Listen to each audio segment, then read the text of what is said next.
Allez, c'est parti pour un nouveau live du Lab ensemble. Comme d'habitude, on commencera donc par une analyse professionnelle de la pratique. L'un d'entre vous va nous présenter une des séances qu'il a menées sur laquelle il a pu rencontrer une difficulté ou une question particulière sur sa pratique. Nous, on va faire en sorte de tout décortiquer, de tout voir ensemble. On a la chance aussi d'avoir Guilain aujourd'hui. Ça va être encore un live qui va être bien riche, je pense. Je suis content de vous voir. Comme d'habitude, si vous voulez prendre la parole, vous avez le petit logo en bas de la main levée, vous pouvez cliquer dessus, et puis il apparaîtra la prise de parole comme ceci. Si vous voulez réagir sans couper la parole à qui que ce soit, vous avez la petite emoji, le petit logo emoji là, envoyer une réaction, vous pouvez cliquer dessus, vous pourrez trouver un cœur, un petit point levé, la fiesta, le petit bonhomme qui rigole, ou au contraire, si vous n'êtes pas d'accord, le petit pouce vers le bas. Ce sera la meilleure façon de pouvoir intervenir sans couper la parole à qui que ce soit, et de façon à ce qu'on reste le plus fluide possible sur le live, pour que ce soit plus agréable pour le replay. Ça vous convient? Chouette. Sur ce, on est parti donc pour ce live. Qui a une séance à nous présenter aujourd'hui?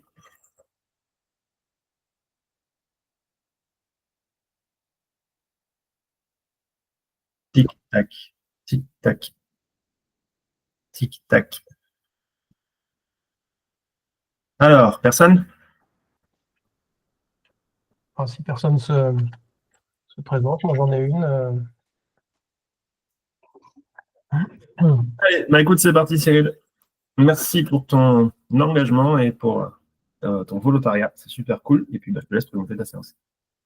Ok. Donc, je fais une séance avec une personne qui est expatriée en Australie depuis 2 ans et qui prend des médicaments parce qu'elle est assez anxieuse. Donc, elle va voir un médecin là-bas. Donc, je commence par une détermination d'objectif parce qu'elle aimerait, en fait, elle est trop anxieuse et elle aimerait que ce soit plus cool. Elle a eu une suspicion de cancer il y a quelques mois et depuis, elle y pense souvent et c'est compliqué pour elle. Et donc, dans l'échange, en fait, on détermine elle veut tout contrôler et que en fait, ça la stresse. Et que tout contrôler, c'est sa manière de ne pas être stressé, mais que finalement, ça la stresse quand même. Et que donc on arrive rapidement aux sensations. Elle dit que c'est dans le ventre. Elle dit qu'elle a une angoisse, qu'elle n'a pas envie de mourir. Je lui demande ce que c'est le problème, parce qu'elle n'a pas envie de mourir jeune. Qu'est-ce que c'est que le problème? C'est qu'elle laissera ses enfants. Et donc on continue. Et puis, à un moment donné, elle explique qu'elle ne peut pas faire confiance au médecin. Et je sens qu'il y a une émotion qui commence à monter. Donc, j'appuie sur l'émotion en lui posant des questions. Et quand c'est pas agréable, je lui demande de se connecter à cette sensation qui n'est pas agréable. Et puis, je l'invite à remonter, enfin, je lui demande de connecter, j'amplifie l'émotion et je lui demande de se connecter à cette émotion. J'amplifie l'induction avec un petit travail sur la respiration et puis ensuite, je lui demande de se retrouver à cet endroit-là qui est connecté à cette émotion. Et là, elle se retrouve en face dans une situation avec 2 amis. Elle est adolescente, elle n'est pas invitée à une soirée, ça lui fait mal, ces 2 amis qui sont proches. Et donc, elle a envie de leur dire beaucoup de choses, mais elle n'ose pas.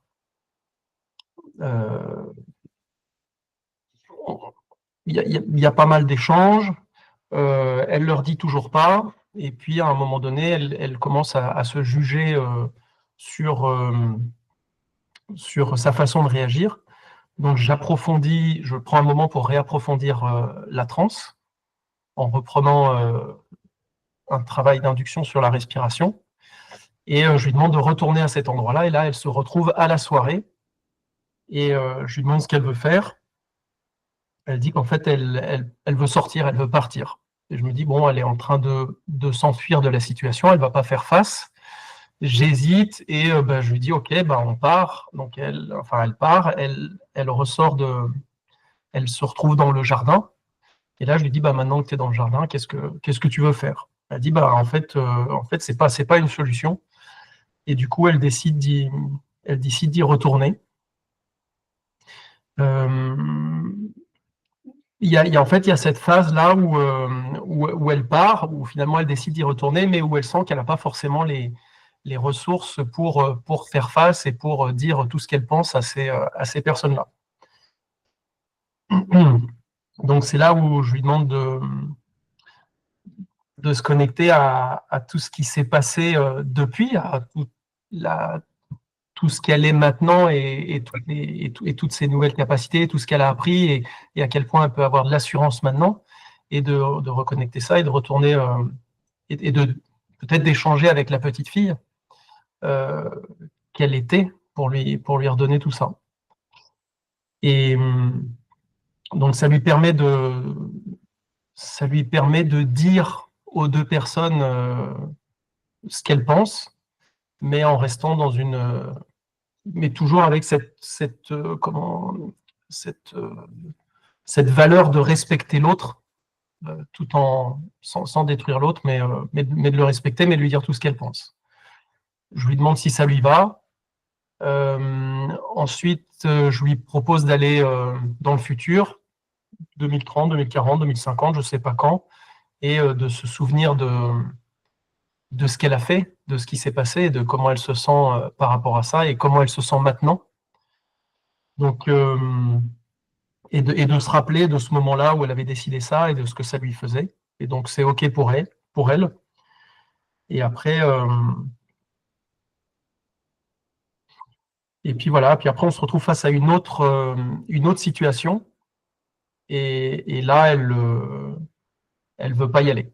Donc elle dit non, là, je veux pas aller travailler. Et puis, du coup, on s'arrête là-dessus. Je lui propose juste de s'apaiser avant de revenir, de sortir de la séance.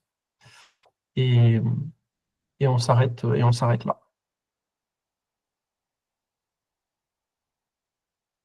Je crois que j'ai à peu près terminé. Ok.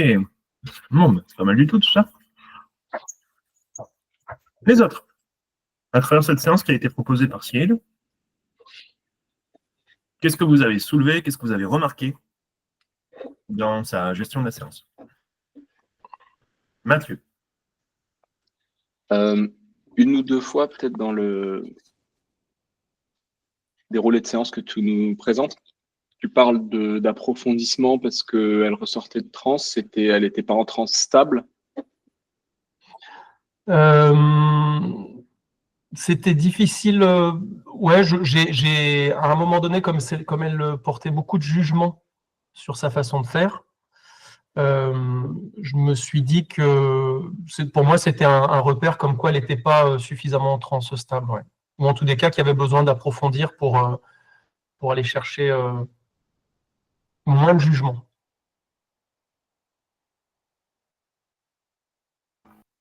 Quelqu'un d'autre? Je peux même dire, à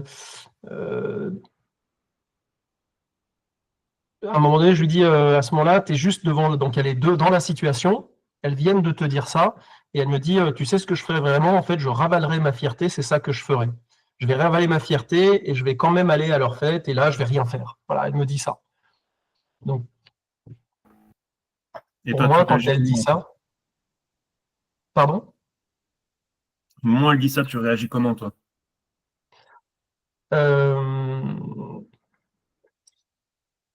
Je lui dis, ok, bon, tu sais quoi, tu vas prendre une grande respiration, et puis je réagis pas plus que d'approfondir la transe. Ok, on attend ça un petit peu, on verra, on reprendra. Nathalie, tu as une question?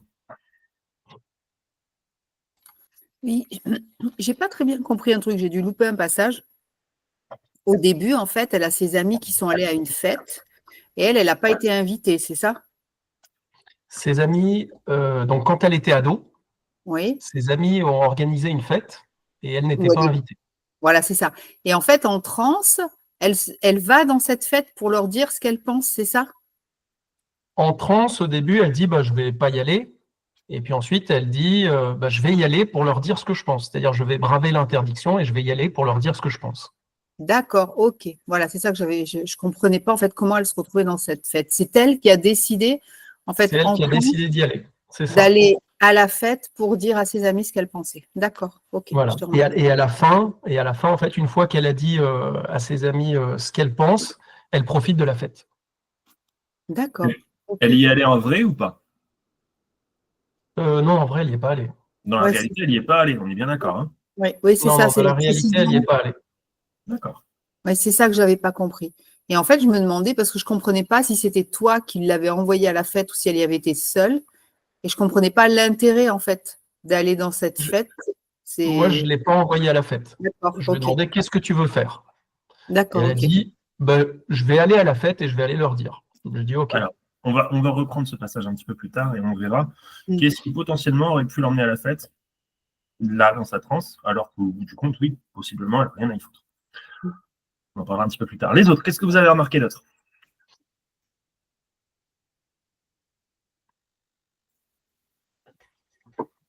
Moi, il y a full. Allez, un petit effort, on creuse encore un peu. Rappelez-vous de tout ce que nous a raconté Cyril. Une personne avec son anxiété généralisée qui a peur d'aller voir les médecins suite à un diagnostic possible de cancer.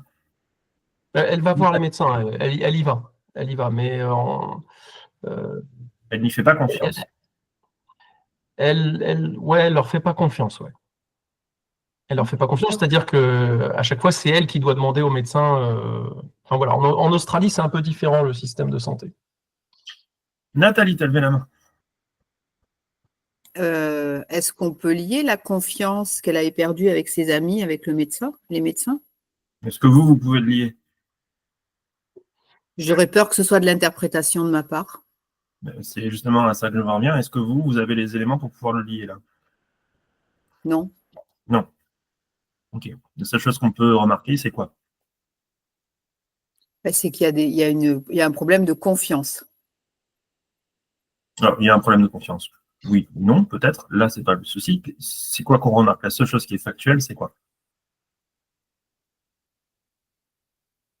Elle n'a pas confiance dans les médecins. Non plus. Ça, c'est un mot qu'elle nous dit, mais on ne le sait pas. La seule chose qu'on est sûr, c'est qu'on a une émotion qui nous emmène face à une situation dans l'adolescence. Ah oui, oui. Point. C'est tout ce qu'on sait. C'était quoi l'émotion au début, Cyril, qui l'a amené là?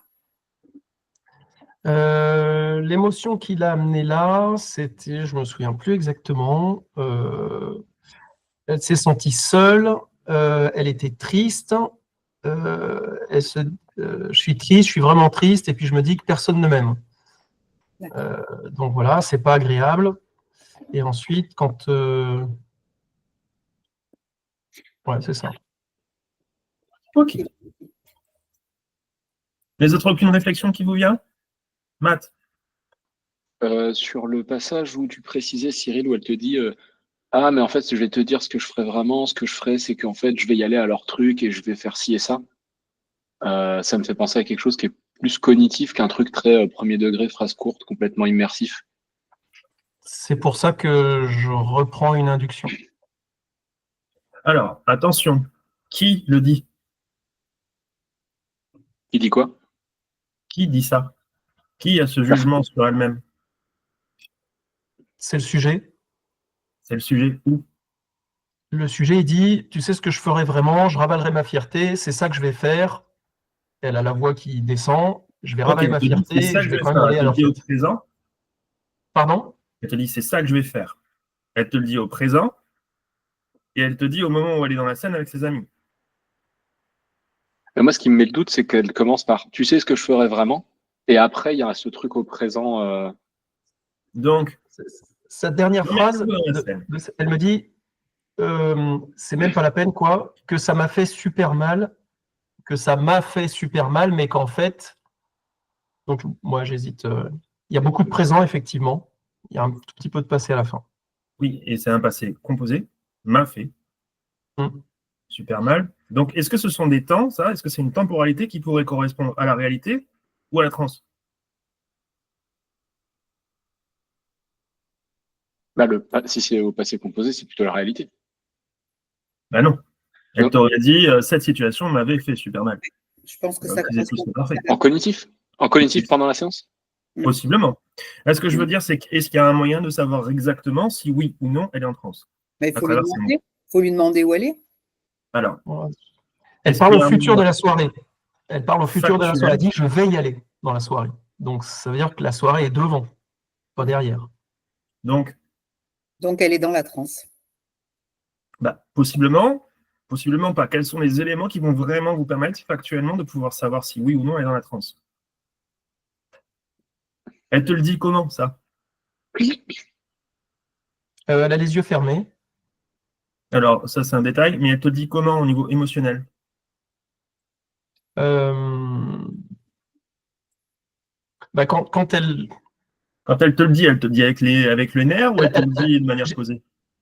non, j'ai noté, quand elle me dit, tu sais ce que je ferai vraiment, je ravalerai ma fierté, ouais, c'est comme ça que je vais faire. Et puis, elle a la voix qui descend, donc elle a cette déception il y a une émotion.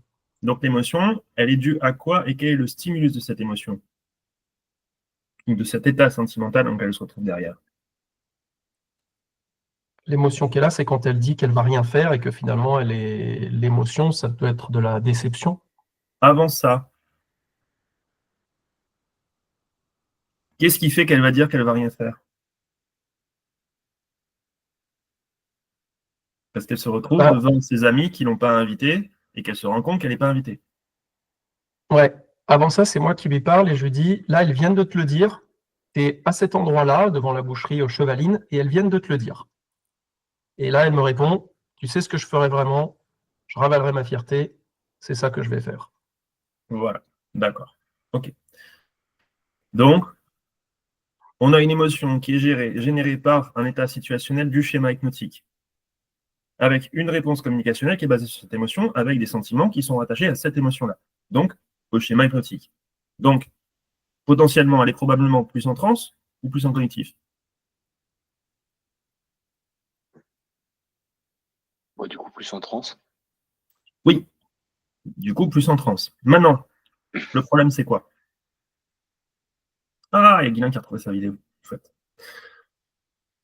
Le problème, c'est quoi? Sa décision, elle touche à quoi?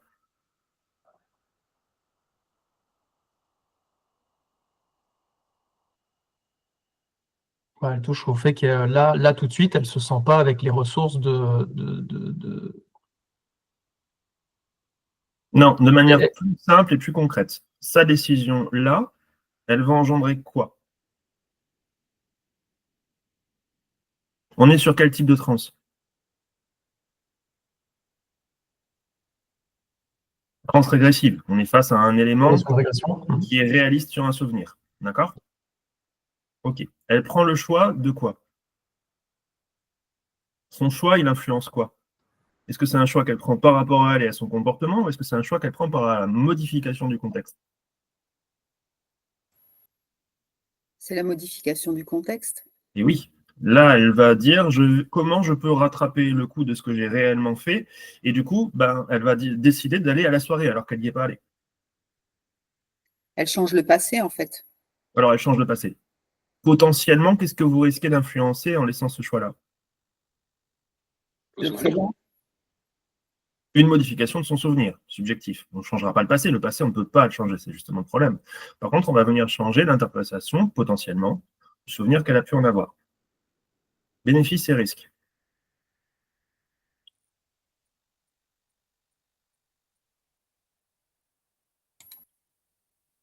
Nat, Le risque, je dirais, c'est la leçon qu'elle a pu en tirer de ne pas avoir fait ça.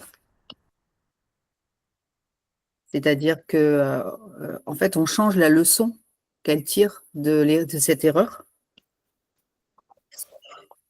Et le fait que peut-être après, par la suite, elle n'a pas refait cette même erreur. Enfin, je sais pas. Voilà, j'extrapole, mais enfin, moi, je pense partirait là-dessus. Et après, le bénéfice, je sais pas trop. Ouais, le bénéfice, c'est qu'elle se sente mieux maintenant, mais c'est sur quelque chose d'illusoire. Donc, je sais pas. C'est quelque chose que, ouais. Les autres, Emmanuel, Jérémy, Bruno, on vous entend pas trop. Gaëtan, Bruno. Oui, alors bon, je suis pas trop dans le truc, mais j'ai vraiment l'impression que, en fait, elle ressasse un souvenir qu'elle a travaillé pendant longtemps, parce que même en n'étant pas hypnotique ou quoi que ce soit, elle t'a ressorti un truc qui l'a traumatisé pendant des années, et j'ai l'impression que c'était pas vraiment ça, en fait. Je sais pas pourquoi, hein, je sais pas définir, mais ok, elle est ressortie bien de sa séance, mais j'ai pas l'impression que c'était une vraie hypnose. Alors, on va garder ça de côté, Bruno, on va expliquer tout à l'heure. Les autres, Emmanuel, Jérémy, Gaëtan, est-ce que vous avez des avis?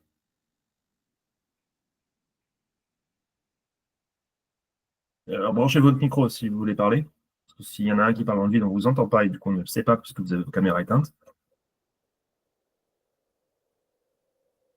Ok, donc c'est que vous n'avez. Ah, Gaëtan.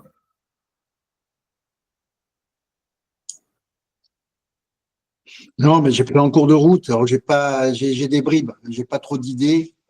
Euh, Moi, je pense que dans la mesure où c'est elle qui choisit, qui fait ce choix de vouloir retourner dans l'événement, c'est pour y apporter sa réparation. Moi, j'aurais tendance à la laisser faire et à l'accompagner là-dedans, quoi. Pour quelle raison elle décide d'y retourner, d'aller à la soirée? Qu'est-ce qui a influencé ce choix? Cyril, répète ce que tu as dit exactement au moment où tu la relances sur la boulangerie. Parce que je dis exactement, je dis là, elles sont devant toi. Parce qu'elle me dit, elles sont devant moi, elles sont en train de me dire ça. Donc je dis, là, elles sont devant toi et elles viennent de te dire. Là, tu es juste devant la boucherie Chevaline et elles viennent de te le dire. Ok. Et là, elle te répond? Tu sais ce que je ferai vraiment? Je ravalerai ma fierté, c'est ça que je vais faire. Je vais ravaler ma fierté, je vais quand même aller à leur fête. Et là, je vais rien faire parce que j'aurai pas les bonbons. Et là, tu fais quoi? Et donc, elle parle encore un petit peu. Et là, je lui dis, OK, tu sais quoi? Tu vas prendre une grande inspiration. Tu prends une grande inspiration et je fais un approfondissement de la transe. Comment? Et ensuite, à la fin, je lui dis, voilà, maintenant, ah ouais, après, oui, enfin, pendant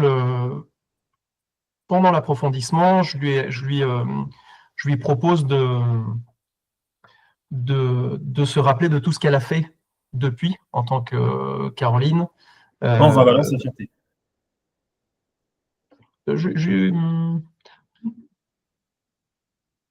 J'insiste pas là-dessus. Je lui demande juste de dire qu'il y a eu beaucoup d'apprentissage depuis, mais qu'elle a vécu des choses qui lui permettent peut-être de voir les choses différemment. Et Donc, qu'elle a appris à se implicitement, faire. À un moment donné, je lui dis, elle a appris à se faire respecter. Et dans quelques instants, quand je te dirai top, tu te retrouveras exactement au milieu de cette fête, maintenant que tu y es. Ok, donc celle-là, c'est moi qui la suis. J'aimerais que tu regardes tes pieds, t'es habillé comment. Donc là, je l'emmène dans la soirée. donc c'est toi qui l'emmène dans la soirée, c'est pas elle qui va le C'est moi qui l'emmène dans la soirée. Effectivement, c'est ce qu'elle voulait faire, mais c'est moi qui l'emmène dans la soirée. Ouais. Très bien. Il y a quoi comme différence entre ce que je veux faire et ce que tu as induit et qui provoque sa présence à la soirée? Bah, là, c'est que c'est moi qui influence. Son apprentissage, c'est quoi?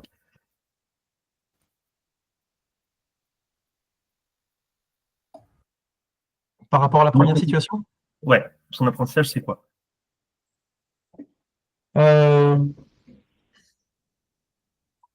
Son apprentissage émotionnel, c'est que je lui ai pas posé la question dans la séance. Non. L'apprentissage qu'elle en a tiré et qu'est-ce qu'elle te dit quand tu lui dis, tu te retrouves face à tes deux copines et qui viennent de te dire que tu n'es pas invité? Elle te répond quoi? Elle me parle pas de son apprentissage. Elle me Non, dit, elle voilà, te dit, je vais ravaler ma fierté ouais. et je vais leur dire à ces poufias pendant la soirée. je résume, Exactement. je fais un peu plus. Mais en gros, c'est C'est ça. ça. Oui, c'est ça, oui. Ok. Du coup, par rapport au comportement réel qu'elle a eu, et là, la pensée qui lui traverse l'esprit, qu'est-ce qu'il y a comme gap?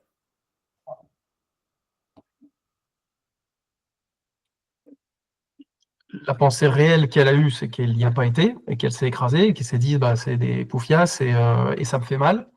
Et là, ce qu'elle vit en transe, c'est d'y aller pour voir si elle leur dit quelque chose. Alors, c'est pas le choix qu'elle fait. Ça, elle te dit, comme tout le monde pourrait se dire après avoir été déçu par une situation, putain, c'est pas ça que j'aurais dû leur dire, c'est ça. Ouais. Ok, j'aurais dû m'affirmer, j'aurais dû me positionner. C'est ça qu'elle te dit. J'aurais dû me positionner. Là, je me suis pas positionné. Putain, Ouais. si je devais y retourner là, je me repositionnerais. Ça va? Est-ce qu'elle Ouais. peut le faire? Est-ce que ça s'est passé dans la réalité? Non. Non. Donc, nous, sur quoi on doit pouvoir se concentrer? Sur ce qui s'est déjà passé ou ce qui aurait pu se passer si elle avait fait le choix de Nathalie. Mais sur ce qui s'est déjà passé, D'accord, donc comment on fait? Elle tire un apprentissage. Elle dit j'aurais dû réagir comme ça. Maintenant, on ne peut pas modifier ce qui s'est passé dans le passé. Donc, qu'est-ce qu'on fait? bah, moi, j'aurais fait intervenir, après, je travaille un peu comme ça, moi, j'aurais fait intervenir celle d'aujourd'hui pour qu'elle aille parler à celle qui est sur place et pour que, justement, elle lui. Bah, après, je les laisse discuter, quoi. Mais j'aurais. Pourquoi?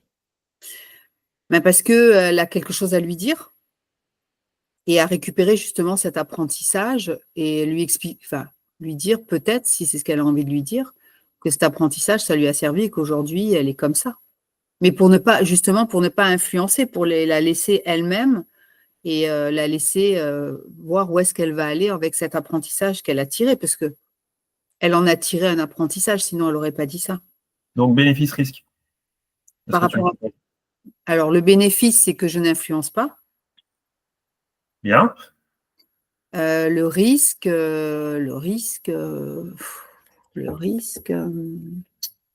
j'en vois pas.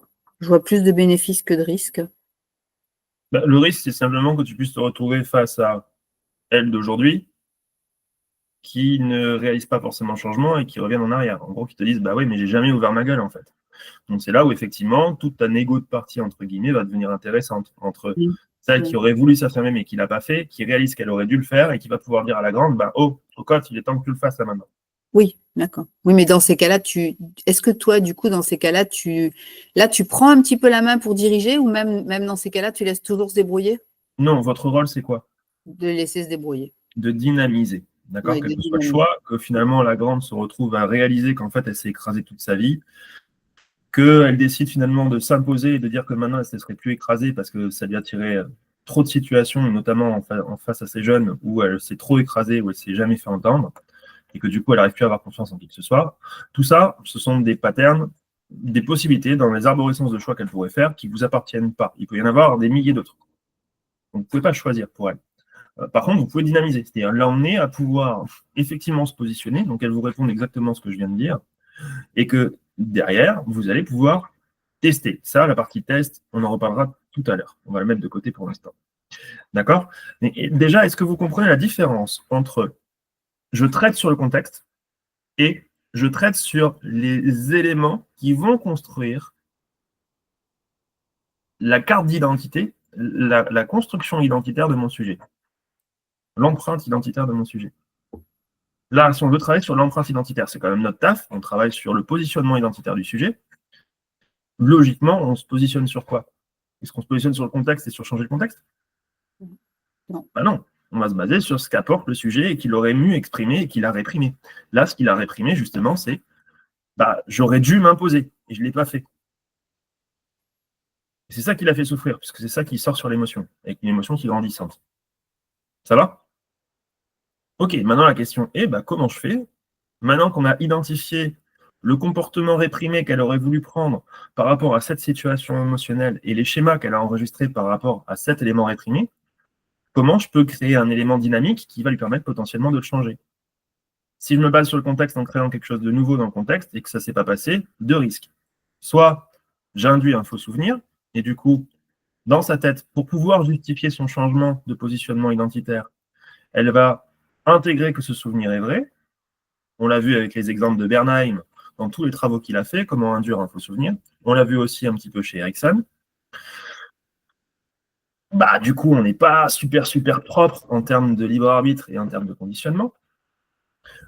Soit, on décide de travailler sur la construction identitaire, de lui dire, bah ok, voilà, ça s'est passé comme ça, effectivement, tu as réprimé ça, maintenant, est-ce que ça te va d'avoir réprimé ça?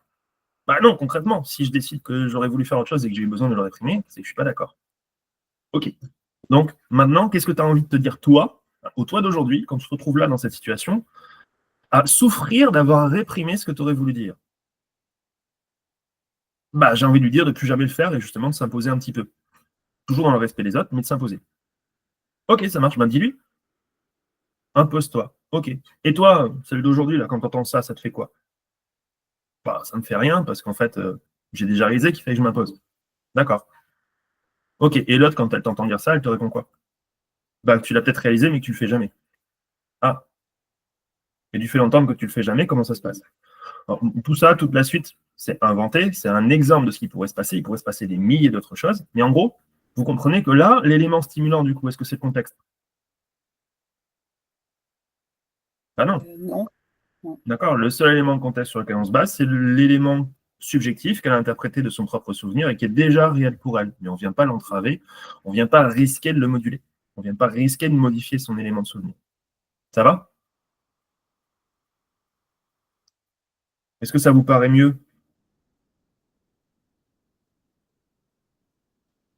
Est-ce que si je formulais autrement, ce serait plus la piste, quand tu fais dialoguer celle de maintenant avec celle d'avant, qui tu es compte tenu de ce que tu as vécu et de ce que tu en penses et qui tu as envie d'être compte tenu de tout ça, versus qui tu aurais pu être si ça s'était passé différemment et prendre cette piste, c'est le risque d'influencer sur le souvenir. C'est ça, hein, Mathieu. C'est-à-dire que soit tu induis un faux souvenir, ce que je disais tout à l'heure, soit en fait elle peut complètement se dire, ah, j'aurais pu être comme ça si ça s'était passé comme ça, mais ça s'est pas passé comme ça. Et du coup, créer des freins au changement. Tu vois? C'est-à-dire que le problème de bosser sur contexte, en fait, c'est que vous laissez trop de flou sur la possibilité brute de la modification comportementale et donc du positionnement identitaire de votre sujet. Parce qu'en fait, soit elle réalise qu'effectivement ça ne s'est pas passé comme ça, et du coup, bah, que ça ne peut pas influencer le changement, soit elle réalise et elle enregistre dans sa tête que ça s'est passé comme ça alors que ce n'est pas le cas, et donc on modifie le souvenir, et donc potentiellement on aliène l'apprentissage, parce qu'on le rattache à un contexte, au lieu de généraliser le vrai problème, qui est celui de ne pas s'être affirmé. C'est pas s'être affirmé dans ce contexte-là face à des amis, c'est potentiellement dans tous les contextes. Comment elle pouvait, par exemple, s'affirmer auprès de son médecin, en lui disant les peurs, en lui disant les éléments qui font qu'elle est réticente à de possibles diagnostics ou de possibles visites chez son médecin. Tu vois? C'est au lieu de viser le contexte, qui risque de nous poser plein d'entraves, justement, parce qu'on va justifier par le contexte, on va travailler sur l'élément fondamental, c'est-à-dire l'intégration identitaire et comportementale, qui est rattachée effectivement à cette situation qu'elle a interprétée, qui est subjective, on ne sait pas si c'est le vrai souvenir, c'est que c'est ce qui est venu, mais qui est venu avec une charge émotionnelle correspondant à ce conflit-là. Est-ce que ça va pour tout le monde? Est-ce qu'il y a des questions sur ça? Non? Dylan, tu veux rajouter un truc? D'ouvrir ce que tu viens de dire, je suis tout à fait raccord avec ça. Quand on regarde, par exemple, quand Evelyne Joss, si ça parle à pas mal de monde sur le trauma, elle va nommer, elle va utiliser, par exemple, des immersions contextuelles pour revivre le souvenir, et elle va proposer ce qu'elle appelle des scénarios réparateurs. Donc un scénario réparateur, c'est d'aller modifier le contexte, justement, pour modifier, pour créer une autre version du souvenir, etc. Et donc, effectivement, ça peut poser question. Quand tu l'interroges là-dessus, en fait, elle dit bien ce qui doit être réparé dans le scénario réparateur, c'est pas le scénario. C'est pas ce qui s'est passé, c'est pas le contexte. Oui, ça aurait dû se passer comme ça dans l'absolu. Mais c'est bien utiliser une modification du scénario pour permettre la réparation du positionnement identitaire de la personne là-dedans. Mais comme tu as très bien dit, Jérémy, ça expose à deux biais. Soit celui de se dire, ah bah, je crée un faux souvenir et je fais référence que à ce faux souvenir-là, soit effectivement le changement de... enfin, la porte de sortie, j'ai envie de dire, ouais, je reviens, mais en fait, je me dis, ouais, je sais que ça s'est pas passé comme ça, donc ça peut avoir un intérêt, mais à manier vraiment avec précaution, et donc probablement pas en première intention, quoi. Si on a moyen de faire autrement, autant faire autrement. C'est ça. Après, c'est plus facile forcément de partir sur le contexte parce que vous, avec votre biais cognitif, avec votre analyse de ce qui se passe là dans l'immédiat, vous vous dites, bah oui, mais c'est dû à l'interaction. Donc, autant continuer sur cette interaction-là et sur ce scénario-là, quitte à créer des éléments fantasmés de ce qui ne s'est pas passé pour pouvoir rester dans le même univers. Et ça pourrait être logique. Sauf qu'en fait, ben non. De manière fondamentale, effectivement, on crée des éléments qui donnent du flou à la thérapie qu'on veut apporter. Parce que notre boulot, c'est pas de se fixer sur le contexte, c'est de se fixer sur ce que a provoqué les contextes interprétés par le sujet qu'il nous présente, quelle émotion il véhicule et comment on peut créer un pont vers une modification de ce comportement et de cette émotion qu'elle a ressentie. Ça va ? Chouette. On va en parler d'ailleurs de la notion de contextualisation, notamment sur la seconde partie de ta séance, encore Cyril, et qui va faire introduction à l'étalier de demain. On va parler notamment de la futurisation, justement sur l'utilisation de cette futurisation-là. On va en parler précisément. Ça va ? Cyril, tu as une question, tu as levé la main. Oui, par rapport à ce que tu disais, Jérémy, et puis ensuite par rapport à ce que disait Ghislain, est-ce que le fait de changer la situation ne peut pas lui permettre de revivre une autre émotion sans forcément que la situation ait de l'importance? Elle sert juste de support à revivre une autre émotion qui puisse s'engrammer. Bon, c'est la question. De toute façon, j'aurai l'occasion de rééchanger. Je lui demanderai où est-ce qu'elle en est de son souvenir par rapport à ça, en lui demandant en fait, tu te souviens de cette soirée pour voir ce qui s'est passé dans son souvenir. Est-ce qu'il y a une modification ou pas? Ce que tu viens de dire, Cyril, c'est la méthode JOS, c'est-à-dire cette notion de venir moduler le contexte pour créer des scénarios réparateurs. On fait attention, l'élément qui permet de maîtriser ces scénarios réparateurs, c'est de focaliser le sujet, effectivement, sur la modification du comportement qu'il a pris et non pas sur le scénario en soi. Le scénario étant l'élément de fond, si tu veux, le fond d'écran du travail fait en premier plan. Ça va ? Mais la difficulté justement là, c'est de focaliser le sujet sur le premier plan, alors qu'on a quand même créé un fond. Moi, ce que je te propose, c'est de supprimer le fond d'écran, et de rester basé sur le premier plan, parce que tu as identifié le premier plan. Ce qui évite l'influence potentiellement négative, mais à la rigueur, on s'en fiche que ce soit négatif ou positif, c'est surtout l'influence qui va mettre du flou sur ton travail de focalisation du premier plan, parce qu'il y a quand même un autre élément en second plan. Il faut que tu puisses calculer les bénéfices et risques de ce second plan. C'est ce dont on parlera, notamment sur la futurisation demain. Ça va ? Okay. Pour compléter, si tu prends juste d'un point de vue physiologique, de dire, ok, j'ai un souvenir traumatique, bien net, bien précis, et, je sais pas, un attentat, un truc, etc. Et je sais que je vais avoir assez peu y a juste ça, entre guillemets, etc. Et que tu proposes à la personne d'aller créer des scénarios réparateurs où, je sais pas, les terroristes arrivent et puis au lieu d'avoir des kalachnikovs, ils ont des bouquets de fleurs et puis en fait, voilà, c'est ridicule et puis en fait, ils sont habillés en pingouin et voilà. Et que ça permet de modifier l'émotion et que du coup, tu modifies le souvenir traumatique avec sa composante émotionnelle. Si ça peut le faire, cool. Et à ce moment-là, tu vas avoir...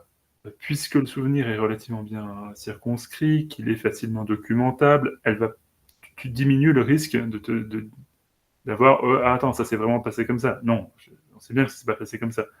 Je sais que je crée deux réalités potentielles. Par contre, je cherche juste à modifier la quantité émotionnelle. Sauf que ces moments-là, ils sont... c'est trauma très net, très précis. Il y a un événement... simple, donc trauma simple, type 1, ils sont assez rares. Et souvent, en fait, on part pas en sachant qu'il y a un trauma. Il y a une émotion, et puis on remonte et on arrive sur un trauma. Et du coup, là, qu'est-ce que je vais faire Et donc, là, ce que Jérémy propose, c'est de diminuer la quantité de flou, de diminuer la quantité de risque, et d'aller travailler là où on sait qu'on travaille, et là où c'est que ça se joue, puisque c'est bien le comportement, et le comportement au quotidien, aujourd'hui, qui est important. Et non pas d'aller prendre le... Ça pourrait marcher, mais ça pourrait aussi ne pas. Alors pourquoi prendre ce risque ? Surtout qu'en plus, là, tu as tous les éléments pour pouvoir continuer à travailler sur le pattern hypnotique, sur la transe, sur le schéma hypnotique qu'elle s'est créé. C'est-à-dire qu'elle est encore dans l'induction, elle se donne un avis à elle-même alors que ses copines viennent lui dire ça et que elle ne sait pas se positionner. Elle t'exprime sa réflexion avec émotion et qui te montre qu'elle est encore dans une transe stable et qu'elle est toujours en immersion dans la situation.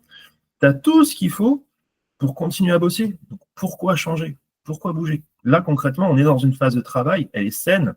Il y a tout ce qu'il faut pour pouvoir continuer à bosser. On est dans le stade 2 de la workplace. Il y a juste ce petit truc-là à donner, cette petite pichenette en disant « Ok, voilà, maintenant que tu réalises que tu as réprimé ça, maintenant que tu réalises que tu veux dire ça, mais que tu ne le fais pas et tu ne l'as pas fait, qu'est-ce que tu as envie de dire à toi d'aujourd'hui qui est dans mon bureau là ?» Et en disant ça, le seul pont que tu fais, en fait, c'est déjà un pont qui existe, puisque c'est elle. Mais elle, dissociée de toi dans ton bureau et associée ou dissociée de toi et elle devant l'écran, c'était en visio, je suppose que c'était en visio, et associée à son élément de transe et à son schéma hypnotique. Tu vois ce que je veux dire? Et du coup, tu fais parler que ces process identitaires-là, de elle focalisée dans sa transe et de elle focalisée sur qui elle est aujourd'hui et ses problématiques et de comment elles vont pouvoir échanger. Et on retombe sur ce qu'on a déjà parlé sur les 2 ou 3 lives précédents, de négociation de parties, où tu vas juste prendre ton positionnement de dynamisateur sans prendre le rôle de médiateur, parce que le médiateur, c'est elle-même, en fait, au sein de la discussion. Ça va? Parce que elle, régressée, ça reste elle aujourd'hui. C'est juste qu'elle est focalisée sur l'élément régressé, mais ça reste elle. Tu ne l'as pas fait oublier ces 10, 15, 20 ans qui se sont passés depuis. Ça va? Chouette. Donc c'est pour ça, calculer vraiment à chaque fois si les réponses du sujet, et non pas juste ses mots, mais sa réponse comportementale, émotionnelle, sentimentale, non verbale, paraverbale, en plus du verbal, sont bien déjà concordantes, et concordantes à l'élément stimulant. Et si l'élément stimulant, c'est le pattern hypnotique, le schéma hypnotique, c'est qu'elle est en transe. Ça va? Si par contre vous avez une charge émotionnelle qui est dissonante par rapport à ce qu'elle est en train de vous dire là, potentiellement, c'est là où il va falloir calculer une instabilité de transe et où il va falloir se dire non, mon travail, en fait, il n'est pas si juste que ça. C'est là qu'il va falloir réapprofondir, peut-être bouger dans un autre endroit, etc. Mais là, c'était tel que tu nous le racontes, en tout cas, ça paraît assez simple. Ça va? Donc pourquoi bouger? C'est dommage, vous rajoutez une difficulté supplémentaire et donc vous rajoutez du flou et donc vous rajoutez des possibilités d'arborescence de finalité de votre séance qui peuvent partir sur du négatif alors que vous avez déjà tout pour l'éviter. Et qu'il y a déjà assez de bénéfices et de risques pour le sujet qui sont en jeu à cet instant, autant éviter d'en rajouter plus, quoi. Gaëtan, t'as levé la main, j'avais pas vu. Jérémy aussi après. Oui, c'était il y a un petit moment. Mais c'était juste pour mettre en évidence que les 2 approches, il y en a une qui est solutionniste et l'autre, elle est systémique, c'est tout. Et tout dépend peut-être de ce qu'attend le sujet en venant. Si vraiment il veut une solution et quelque chose de rapide, ça peut permettre de s'orienter vers l'une ou vers l'autre. Et fondamentalement, c'est sûr que la solutionniste, c'est peut-être pas l'idéal, parce que ça va biaiser ses ressentis, ça va biaiser sa perception des choses, ça va être faussé, quoi. Ça va être réinterprété. Alors, c'est pas complètement juste, Gaëtan. Pourquoi là, tu peux pas dire qu'on était sur une branche qui va être soit solutionniste, soit systémique par rapport à là où on est? Je parlais par rapport à la réflexion de Guylain tout à l'heure, par rapport à l'approche d'Evelyn Joss qui faisait du scénario réparateur. Alors, pareil, je te repose la question, remets-toi dans le contexte de la séance là. Si on avait déroulé un scénario réparateur là, au bout du compte, et qu'on se focalise bien sur les éléments émotionnels et donc la construction identitaire du sujet, qu'est-ce qui fait la différence avec ce que j'ai fait en termes de solutionnisme systémique? On reste sur du systémique, puisque ça va venir bouleverser toute l'arborescence de positionnement du sujet par rapport à un élément qui n'était pas cité dans la DO. Tu l'obliges pas à avoir un comportement dans le scénario réparateur. Non, mais si elle avait revécu la scène en, en, en vivant ce qu'elle aurait voulu vivre et qui a créé justement sa boucle psychique, là, on modifie cet événement-là, quoi. On ne modifie pas fondamentalement son apprentissage dans la vie. Bah, ça dépend sur quoi tu vas la focaliser à ce moment-là. C'est justement l'erreur qu'on voulait éviter. Pourquoi on ne peut pas partir sur du solutionniste là, au moment précis, à l'étape précise où elle se retrouve donc à la boulangerie face à ses deux copines qui viennent de lui dire qu'elle n'est pas invitée? Pourquoi à partir de là, on ne peut pas partir sur du solutionniste?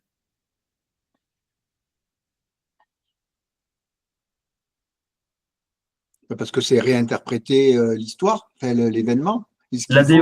L'ADO du sujet, c'était quoi? C'est une question pour Gaëtan ou pour moi? Pour toi, Cyril. La DO du sujet, c'était qu'elle est anxieuse et qu'elle veut tout contrôler et qu'elle pense que c'est la solution et qu'en même temps, elle se rend compte que c'est le problème. Ok. Est-ce que là, dans le travail dans lequel on est, à cet instant de la boulangerie, on répond à la DO? Non. Bah, potentiellement, oui. Potentiellement, non. Ce qu'il y a de sûr, c'est qu'on n'est pas fixé sur ça. Voilà. Ce qu'il y a de sûr, c'est qu'on n'est pas fixé sur ça. Pourtant, on a bien surfé sur les émotions qui ont découlé de cette DO. Donc, c'est bien que c'est en lien à un moment donné. Sinon, cette émotion-là, tu n'aurais pas mené ici. D'accord?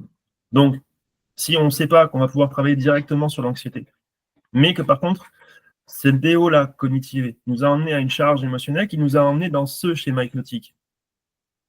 On est plutôt sur un travail qui est introduit sur de la systémique. Donc, à partir du moment où tu as commencé systémique, tu ne vas pas pouvoir ramener du solutionniste. Ça veut dire que tu ne maîtrises. Enfin, si un thérapeute en arrivait à faire ça, c'est que quelque part, il ne maîtriserait pas les éléments spécifiques qu'il met en place dans ses suggestions pour en arriver là. Et que du coup, il prend le raccourci de dire ah ben maintenant, ok, est-ce que tu te sens anxieuse? Bah non. Tu vois, ça planterait en fait. Parce qu'elle ne se sentait pas anxieuse, elle se sentait juste blessée, réprimée. Ça va? Et donc là, ça bloquerait. Il y a quelque chose qui ne se ferait pas. Donc soit on forcerait sur quelque chose, soit on tomberait à l'eau. C'est bon? Pensez toujours à toute la logique de la partie que vous avez déjà menée sur les primo-phases avant la phase de travail. Et comment elles vont jouer, comment elles vont influencer le reste du travail derrière et comment vous êtes obligé de continuer sur le même flow.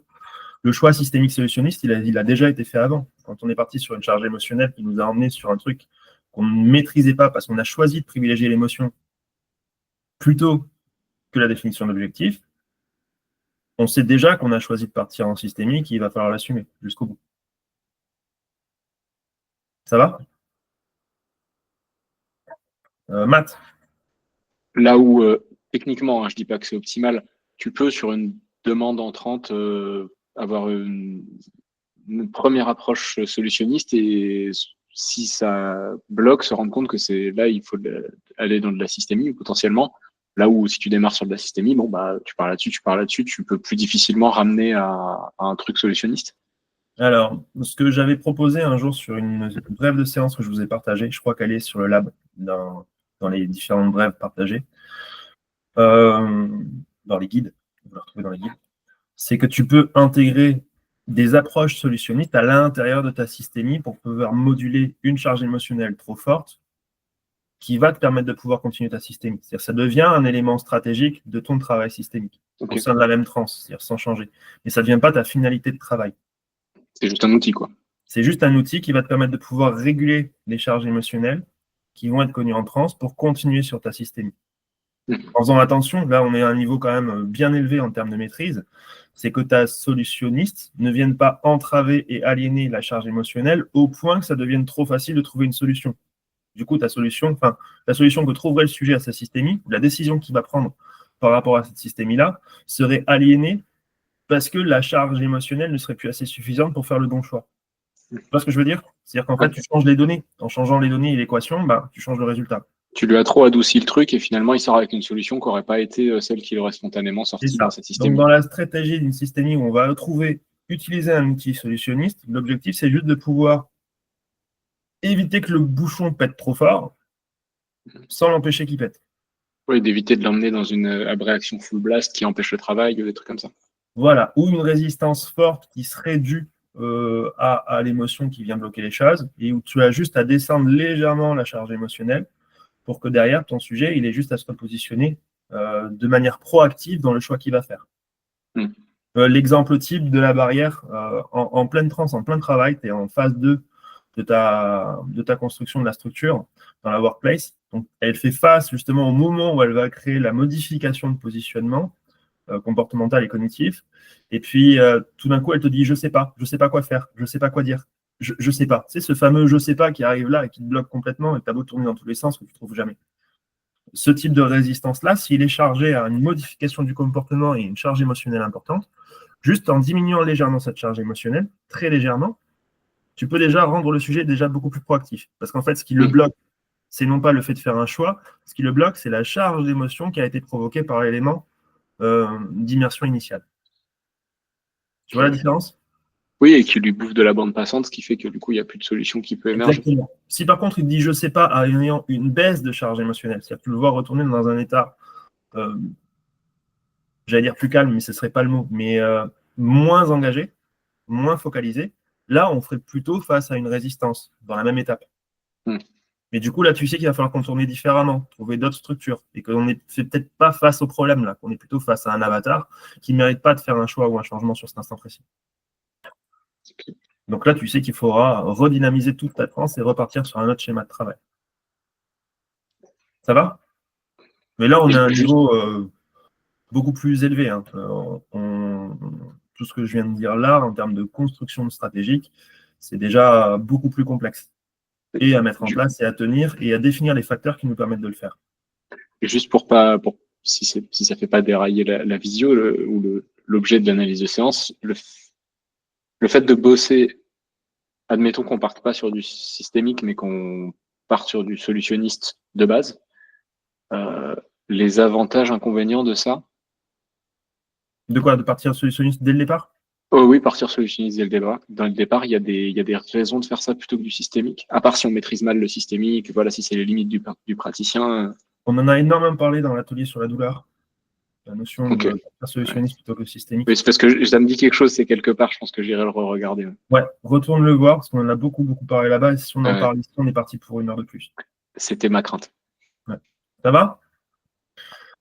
Deuxième point important quand même à aborder en slide dans la séance que tu nous as proposé, Cyril, et je te remercie encore, ça nous donne plein d'axes de travail, c'est la notion de contrôle par futurisation. Là, on fait face à quel type de futur? Ah, Jérém, tu avais levé la main, excuse-moi, je t'ai oublié. Je m'en doutais, c'est pas grave. Du coup, je me disais juste, plutôt que de proposer un scénario réparateur, est-ce qu'on ne pourrait pas juste te concentrer sur l'émotion et te dire, voilà, tu as dit ce que tu avais à dire, comment tu te sens, repartir sur l'émotion pour éviter de repartir sur l'émotion et entamer directement sur la futurisation. Si tu dis de suite, tu as dit ce que tu avais à dire. Est-ce que tu as dit ce que tu avais à dire? Et si elle dit non, tu peux continuer à dire. Et du coup, si tu as fini, partir direct sur la futurisation? Même si tu dis est-ce que tu as dit ce que tu avais à dire? Dans la réalité, est-ce qu'elle l'a dit? Non, mais dans la transe. Bah, du coup, en lui posant la question, qu'est-ce que tu risques de provoquer? Le faux souvenir? Bah oui, parce qu'en fait, c'est comme si tu lui venais de lui suggérer à l'instant de manière permissive qu'elle l'avait dit. Donc en fait, tu travailles encore sur le contexte. Mais du coup, la seule réalité factuelle que tu as, c'est qu'elle ne l'a pas dit en vrai. D'accord. D'accord? Donc, c'est pas tu vas le dire qui est important, c'est ce que tu viens de réprimer là et que tu n'aurais pas eu envie de réprimer, tu vas le dire à toi-même dans le futur. Pas à tes copines. Tes copines, tu restes sur le contexte. Ok. Ok, oui. Oui, je vois. Ok, ouais. En faisant ce que tu viens de me dire là, même si tu le dis de manière permissive, en disant est-ce que tu leur as dit? Alors que tu sais très bien qu'elle ne l'a pas dit, donc tu proposes la question, elle le sait aussi qu'elle ne l'a pas dit, mais tu proposes la question, donc potentiellement tu provoques ici la suggestion qu'elle l'a fait. C'est exactement comme pour l'exemple dans le livre La lumière de nos traumas que je donne sur le militaire qui se prend les balles dans le gilet, tu te rappelles? Non, plus de celui-là, tiens. Une séance que c'est un des infirmiers des forces spéciales que j'avais formé à l'hypnose et qui se retrouve sur le terrain avec un Mili qui est allongé en zone découverte, donc caché dans les herbes, avec les balles qui sifflent au-dessus. Puis à distance, caché, lui, à couvert, il lui balance des éléments pour pouvoir le calmer, parce que l'autre, il est complètement terrifié à terre. Et il profite justement de cette charge d'émotion où il est complètement apeuré, couché au sol, parce qu'il sait que s'il lève une tête, il se prend une balle. Il lui passe la suggestion, de toute façon, c'est con, ils ne savent pas tirer, tu le sais. La suggestion passe, il l'intègre, le Mili sort, il ne se fait pas toucher, mais la mission d'après, il se retrouve dans une situation sous le feu aussi, et le type se lève et sort de sa position en prenant un risque, et il se prend 2 balles dans le gilet, une balle dans la cuisse et une balle dans le casque. Tu comprends l'influence? Ok. Tu pourrais dire que c'est une phrase qui est minime sur l'instant et qui fait plus partie de l'état de modulation de la réalité que tu pourrais intégrer chez ton sujet en disant quand je lui dis de toute façon c'est con, ils ne savent pas tirer, au bout du compte, c'était déjà la fin du travail et j'avais déjà réussi à le ramener un peu, je pensais qu'il était cognitif. C'est ça qu'il l'a justifié l'infirmier quand on a débriefé. Mais au bout du compte, non, elle est passée cette suggestion. Tu vois, il aurait pu la passer de manière permissive en disant après tout, est-ce qu'ils savent vraiment tirer, c'est con? L'autre aurait pu se dire non, et se retrouver exactement dans la même situation. Tu vois, mais ça reste parce qu'il a pris ta suggestion. Oui, Voilà. effectivement. Parce que là, en fait, on vient traiter un élément du contexte plutôt que de venir traiter l'élément de positionnement du sujet. Et en modifiant cet élément du contexte et en l'intégrant comme une réalité probable, tu te rends compte qu'il peut avoir un impact à long terme sur les éléments similaires ou assimilables à cette même réalité probable. Ouais. Ça va? Et tu modules et tu aliènes l'apprentissage qu'il aurait dû réellement tirer. Parce que tu modules et aliènes ses compétences à pouvoir répondre à une situation avec une certaine charge, une certaine décharge endocrinienne qui va provoquer un certain état émotionnel, qui va provoquer un certain état cognitif, sentimental, et donc un certain comportement. Ça va? Ça va. Donc c'est pour ça que cette question-là, elle se rapportera au contexte, donc elle n'est pas forcément bienvenue. Encore une fois, c'est comment je la reconstruis et comment je la concentre en introspection sur sa propre construction identitaire. Donc, maintenant que tu l'as réprimé, que tu sais que tu l'as réprimé, que ça t'a fait du mal de le réprimer, qu'est-ce que tu as envie de dire à la grande? J'ai envie de lui dire de s'exprimer et non plus de le réprimer. OK. Et quand tu lui dis ça, elle te répond quoi? Et ainsi de suite. Et là, tu n'es plus dans le contexte, tu es sous l'influence du contexte, l'état d'intégration cognitive et identitaire du sujet, présent dans l'immersion par rapport à celui présent dans ton cabinet. Et c'est là que tu as le gap. Ça va? Chouette. Deuxième phase, donc du coup, on va parler de cette fameuse futurisation. Cyril, tu dis à un moment donné, du coup, que tu vas la faire vérifier en 2030, 2040, 2050, comment elle a un petit peu intégré les apprentissages de cette situation. C'est ça? Ouais. En fait, il y a 2 étapes. À la fin de la soirée, donc elle dit les choses aux personnes et elle les voit rire. Et je leur demande, ça te fait quoi de les voir rire? Et là, elle me dit, en fait, c'est OK, elles sont déformées.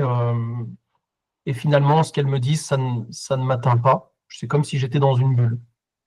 Et je lui dis, OK, maintenant, c'était dans le futur. Et là, je pense que j'influence beaucoup.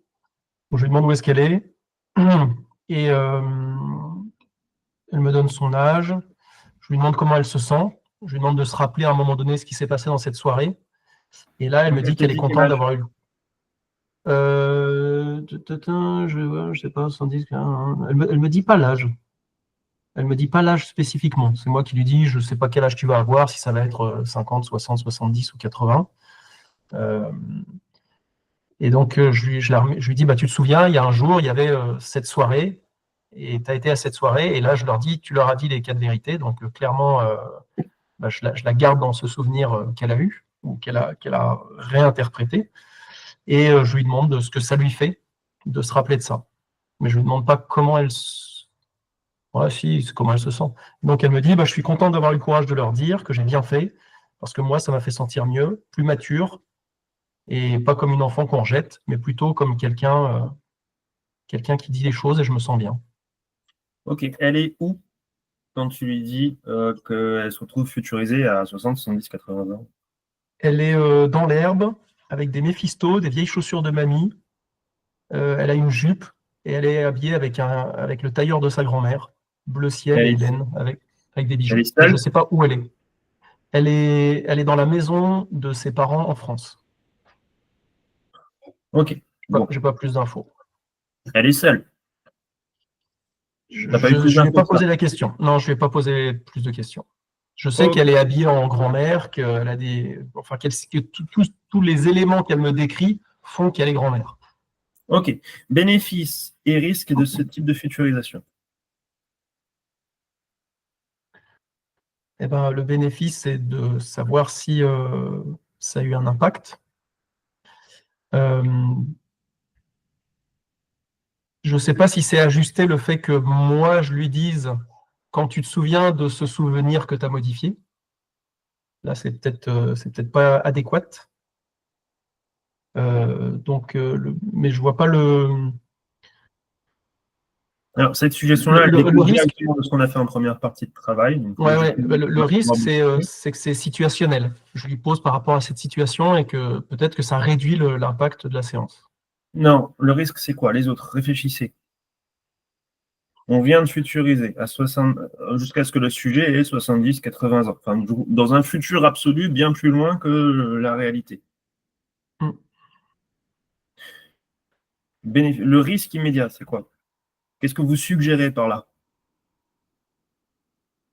C'est que l'événement soit tellement loin qu'il n'ait plus de sens. Alors, non, ça, c'est pas l'influence principale, c'est laquelle surtout? Qu'est-ce que vous suggérez implicitement par ça? Elle est encore en vie. Non, alors, oui, potentiellement, mais ça, on en parlera dans un second temps. Là, concrètement.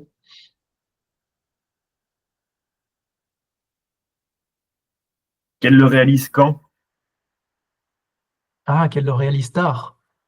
Eh oui. En fait, elle l'avait déjà réalisé à la fin de la soirée.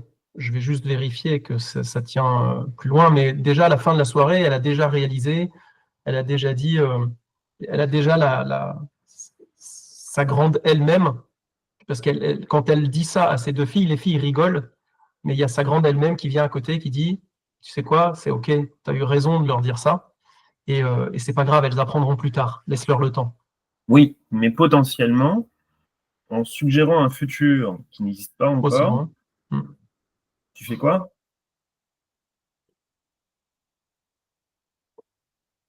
Je lui permets pas Là, de le tu peux réaliser dans son suggérer, présent réel. tu peux suggérer potentiellement, c'est-à-dire que le risque est haut, il peut être très faible, mais tu peux suggérer potentiellement qu'elle ne réalisera ce positionnement qu'à 80 balais. Tu vois? Donc, en plus de ça, vous vous basez sur un futur qui existe ou pas? Mais je croyais que les structures de trans n'avaient pas de temporalité. Alors, elles n'ont pas de temporalité, mais justement, c'est ça qui est grave.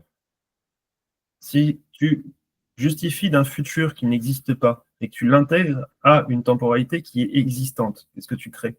En sachant que les trans sont atemporels. Je ne sais pas. Bah, tu bases tous les résultats sur l'élément fantasmé de ce qu'elle pourrait être dans le futur par rapport à son positionnement présent. Quand elle te dit qu'elle se voit vieille avec ses Méphisto et ses machins et ses trucs, c'est son vision fantasmée de elle vieille, c'est pas réel.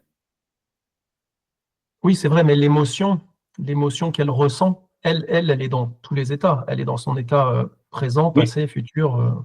Exactement, mais tu le colles à quelle image et à quel schéma hypnotique? Je ne pensais pas que c'était collé à un schéma particulier. Au même titre que si tu changes le contexte dans un élément passé, tu risques de créer un faux souvenir. Ça marche pareil sur des éléments intemporels futurisés. Ça veut dire que potentiellement, tu l'as intégré que c'est exactement comme ça qu'elle sera vieille. Et du coup, exactement ce qu'elle pensera quand elle sera vieille. Ça, tu n'en sais absolument rien. Quand on futurise par rapport à une régression, on parle d'une futurisation partielle, c'est-à-dire une futurisation par rapport à l'élément régressé, mais jamais plus loin que l'âge du sujet. Pourquoi?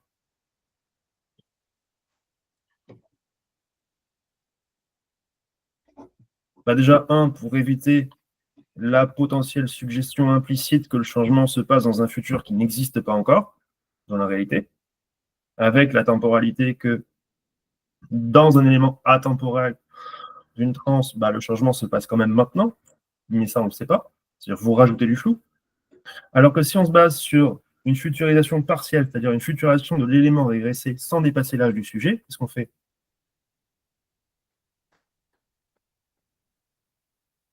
Bah, tout en sachant que ça reste intemporel, vous pouvez vous vérifier que le sujet a bien intégré le changement, mais sans pour autant perturber ça et le coller sur des fantasmes futurs que, elle, cognitivement, va imprégner comme une possible réalité qui ne se passeront jamais, vu que ça s'est déjà passé. Quand on fait un CTRL-7, ou quand on fait une intégration, on est dans quel objectif à cet instant? De pouvoir faciliter le pont entre travail émotionnel qui s'est fait dans la workplace, contrôle de la rationalité et de la logique du travail qui a été fait sur la workplace par rapport au positionnement du sujet actuel, donc par rapport aux autres éléments, comment il se sent là, et intégration en fonction des diverses influences cognitives qui peuvent venir potentiellement rentrer en conflit avec le travail émotionnel que vous venez de faire. C'est ça le but de ces étapes-là. C'est pas juste je contrôle si moi j'ai bien fait mon taf. Non, c'est je contrôle comment mon sujet aussi le prend, comment il l'intègre aux autres éléments influenceurs de sa vie, de sa construction identitaire, et comment il l'intègre enfin à ses différentes sphères sociales et émotionnelles dans lesquelles il va vraiment vivre. Donc en fait, on fait le pont petit à petit vers son intégration cognitive. Dans son intégration cognitive, la notion d'atemporalité, elle n'existe plus. Lui, ça va être temporel. Ça va? La temporalité reprend une logique. C'est bon?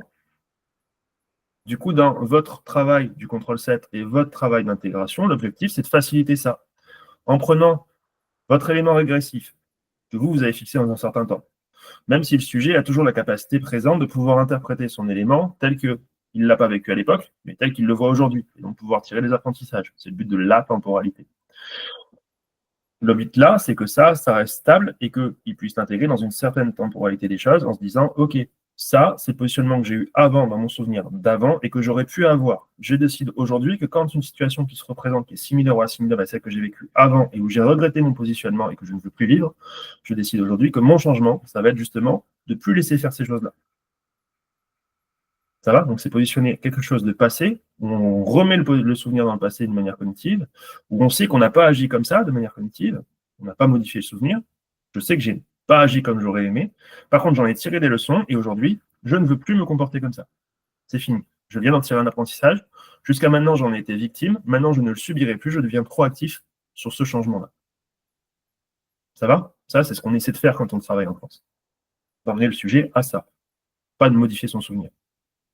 Ça va? Si maintenant je le base sur des éléments fantasmés, ça donne une autre séance que j'avais tenue avec une jeune femme qui venait de perdre son père. On a travaillé justement là-dessus, puis je l'ai futurisé. Sans faire attention que la futurisation était partielle. C'est-à-dire qu'on est parti sur une futurisation absolue où elle s'est vue à 45 ans avoir des gamins avec son ami avec qui elle s'était mariée. C'était son mari actuel, enfin son ami actuel avec qui elle se mariait, avec qui elle avait des enfants. Tout se passe bien, elle avait reconstruit tout son schéma de vie, tout son positionnement, son émancipation par rapport au père qui venait de décéder, enfin, quelques semaines avant, et sous lequel elle était encore sous le joug de subir ce décès-là et ce deuil. Là, on avait réussi à construire tous les éléments émancipatoires de la figure du père. Et l'erreur que j'ai faite, c'est que, en futurisant plus tard, c'est que l'élément objectif qui pouvait motiver, l'élément motivationnel de ce changement et de cette émancipation, c'est qu'elle rattachait tout sur le fait de réussir sa vie dans la construction de son couple et dans le fait d'avoir des enfants qu'elle n'avait pas encore et où elle n'était pas encore mariée. Dans le mille, qu'est-ce qui s'est passé 6 semaines plus tard? Son mec est décédé en mission. Et là, vous vous retrouvez avec l'ascenseur émotionnel qui fait destruction. L'élément motivationnel créé dans le futur absolu qu'on a créé ne se réalisera jamais. Donc, il n'y a plus d'élément motivationnel à positionner. Donc, la totalité des changements et de tout ce que vous avez créé s'effondre comme un château de cartes. Et là, je l'ai récupéré dans un état qui était pitoyable. Donc, il a fallu qu'on recommence tout un travail différent, motivationnel, de reconstruction identitaire, de machin, de trucs, en évitant ce genre de soucis. Donc, la futurisation absolue, vous oubliez. Il n'y a aucun bénéfice à aller travailler sur des choses qui n'existent pas encore. Aucun. Vous prenez que les risques. On verra qu'il y a possiblement une exception dans la préparation mentale, c'est ce qu'on verra demain soir, et on verra pourquoi. Non pas parce qu'on se base sur une futurisation,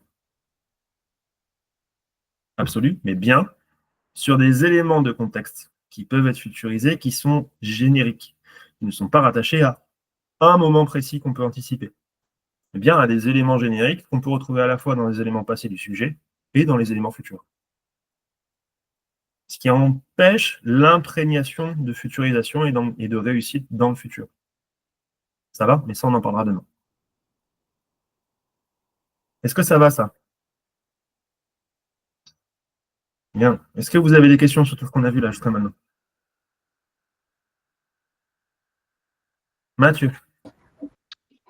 Donc, peut-être je reformule un peu, mais le fait d'aller travailler en régression, ensuite de faire un contrôle set sur quelque chose qui reste antérieur au moment présent de la vie du sujet, l'intérêt de ce contrôle set, c'est de vérifier que dans des situations où tu crées toujours pas de faux souvenirs, ça se passe mieux émotionnellement, enfin en tout cas que ton positionnement a évolué. Et tu vas pas dans le futur parce que là où dans le passé tu as déjà le risque de créer des faux souvenirs, dans le futur tu n'as que le risque de créer des fausses promesses et d'influencer des trucs sur ses choix qu'il aurait fait autrement ou de délayer les progrès du sujet. C'est ça. C'est plutôt assez bien résumé, Matt. Les autres, qu'est-ce que vous avez tiré de ça jusqu'à maintenant?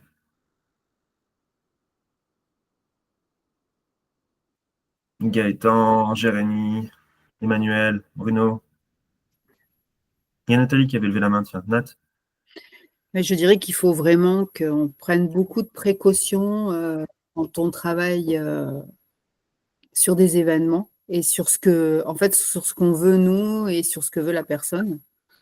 Et vraiment ne pas modifier des choses qui ont existé parce que ça peut être vraiment trop risqué sur beaucoup de choses. Comme ne pas créer des choses que vous ne pouvez pas avoir la certitude qui n'existeront ou pas. Voilà, c'est ça. Mais du coup, j'avais une question, je pense qu'on l'abordera demain soir alors, parce que il me semble que j'avais vu dans des extraits que tu avais mis, ou peut-être, je ne sais plus où, on est, tu projettes la personne, ou peut-être qu'on en avait parlé dans une séance qu'on fait comme ça, je ne sais plus, ou quand même, quand tu testes, tu fais quand même des petits tests. Par exemple, la personne qui décide, je ne sais pas, je crois qu'il y avait une séance où tu nous avais parlé d'une jeune femme, je crois, elle décide de tuer la personne ou je ne sais plus quoi, donc tu lui demandes dans le futur comment elle sent, et là, elle te dit, pas top, et donc du coup, elle revient, si je ne me trompe pas, et là, tu changes, c'est ça? Oui, exactement. Mais là, pareil, dans l'évolution que j'aurais pu en faire, si je voulais travailler aussi propre que ce que je travaille aujourd'hui, je n'aurais pas dit, tu l'as fait. Je n'aurais pas dit, tu as tué la personne. Là, je serais resté dans le contexte. Là, il y a une seule chose qui m'a fait prendre cette décision, c'était quoi? Je ne me rappelle plus de cette C'est elle séance. allait se jeter sur moi. J'étais la personnification de la Ah problématique. oui, d'accord, ok. Donc, elle allait se jeter sur moi. Donc, c'est pour ça que quand je dis stop, tu l'as fait, encore une fois, c'était dans le calcul du bénéfice-risque de la situation présente. On n'était pas sur une transe stuporeuse où le type, il est assis dans sa chaise et où il te dit je veux le tuer. Non, on est sur une transe somnambulique dynamique où la personne te regarde droit dans les yeux ouverts, et tu n'es plus le thérapeute, ou elle n'est plus dans ton cabinet, mais elle est bien dans la situation face à son agresseur. Et l'agresseur, c'est toi. Donc, en gros, quand elle te fait et qu'elle va pour se jeter sur toi, t'as pas tellement envie d'être l'agresseur. Tu vois ce que je veux dire? Non, pas trop. Non. Voilà. Donc, effectivement, là, dans le bénéfice-risque, et parce que le travail s'est orienté vers ce type de transe-là, je vais peut-être éviter de me retrouver dans une situation difficile et je vais créer une parabole entre le moment précis où elle se serait jetée sur moi et le moment précis où elle l'a déjà fait. Et là, je vais taper non pas dans mon control set, mais dans la résultante de mon workplace, où je vais pouvoir lui demander comment elle se sent de l'avoir fait, où elle va me dire que c'était pas bon, et on peut retourner en arrière dans ma phase 2 de ma workplace pour qu'elle puisse, là, cette fois-ci, reprendre un nouveau choix. Ouais. Donc, tu peux quand même utiliser de temps en temps en restant vraiment très large, je vais dire. C'est-à-dire qu'il faut juste essayer de faire une projection, mais sans utiliser d'éléments comme la famille, les enfants, ou comment elle peut être, comment elle vit, juste par rapport à l'émotion de ce qu'elle peut ressentir avec ce changement. Ce qu'il faut vraiment apprendre là, dans ce live, c'est pas il faut faire comme ci ou il faut faire comme ça, c'est que chacune des décisions que vous devez prendre, que vous allez prendre par rapport à votre sujet, a ou aura un impact significatif. Donc il faut toujours, ça c'est le seul truc qu'il faut vraiment faire, évaluer les suggestions que vous allez passer en termes de bénéfices et de risques. Toujours. Quelle que soit la manière que vous aurez de travailler, s'il y a la bonne raison pour le faire, si c'est calculé et assumé, ça change tout. Parce que vous ne l'aurez pas fait en disant j'ai appris comme ça. Jérémy fait comme ça, donc je fais comme ça. C'est le problème des gens, par exemple, qui font que lire mon livre. Il y a des gens qui ont lu mon livre, qui sont venus me voir derrière, qui m'ont envoyé des messages derrière en disant « Ah, c'est génial, c'est fantastique, mes séances, elles se sont révolutionnées à partir du moment où j'ai lu ton livre. » Moi, je leur dis « Ah, attention, attention, c'est pas en lisant le bouquin et en faisant comme moi que tu vas arriver à un travail qui sera de qualité, qui sera maîtrisé. Parce que je ne t'ai pas pondu une méthode de travail qui se fait de manière répétée, de manière répétitive. Si tu fais toujours la même chose, un jour, tu vas te planter. C'est sûr et certain. Moi, ce que je veux vous apprendre, c'est à réfléchir, à décortiquer et à comprendre les impacts de chacune des décisions que vous allez prendre en tant que thérapeute et de chacun des positions que vous allez prendre. Ça va? Oui, oui, non, mais en fait, c'est ça. C'est ça, c'est-à-dire que moi, plus je travaille avec toi, plus je me rends compte qu'il faut que tout le temps, on fasse vraiment très attention à tout ce qu'on fait, quoi. Des trans dynamiques somnambuliques, comme je te raconte avec cette jeune fille, est-ce que tu en as déjà vécu? Non. Avoir un sujet les yeux ouverts qui va réagir avec toi et qui te prend pour l'agresseur. Tu en as déjà vécu? Non. Non. Et très franchement, il y a très peu de chances que tu le vives. Moi, je l'ai vécu parce que j'ai une certaine manière de travailler que je ne travaillais pas forcément en cabinet. Je travaillais de manière impromptue face à des gens qui réagissaient de manière vive parce qu'ils étaient en situation de stress aigu et où on travaille de manière spontanée et opportuniste. On n'était pas forcément dans des cabinets. Donc, il y a déjà, comme tu l'as vu sur la formation d'analyse du comportement, des influences qui vont pouvoir conditionner le sujet à répondre dans un certain cadre de positionnement. Ça va? Oui. Voilà. À partir du moment où on comprend ça et qu'on s'y positionne, ça change déjà toute la donne. Ce type d'exemple-là de la trope somnambulique dynamique, ça arrive extrêmement rarement en cabinet, ça peut arriver, mais si ça arrive, c'est quelque part que tu n'as peut-être pas à gérer toute ta construction telle que tu le fais habituellement pour te mettre en sécurité. Parce qu'en cabinet, tu as le temps de te mettre en sécurité et de construire cette transe selon des modèles de travail qui ne sont pas obligatoirement tournés vers ce type de transe-là. Ça va? Oui, ok. C'est bon? Donc, toujours réfléchir à ça. Je suis où? Dans quel type de travail? Je travaille comment? Quels sont les bénéfices et les risques de ce que je suis en train de mettre en place? Ça va?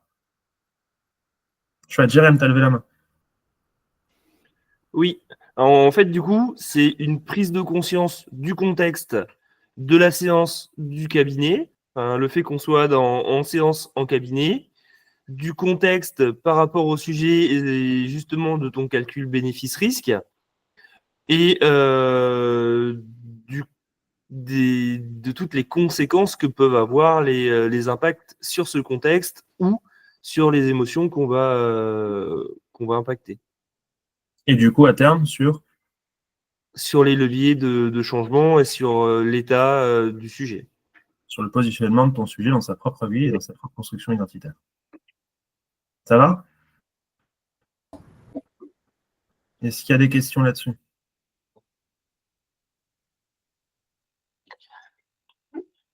J'ai juste une question sur une fin de séance que je n'ai pas encore finalisée, si on a encore un peu de temps. Ok, les autres. Qu'est-ce que vous avez tiré là de tout ce qu'on vient de discuter ensemble? Un petit mot chacun là pour me dire un petit peu comment ça bouge les choses ou pas. Jérémy. Ton micro, Jérémy.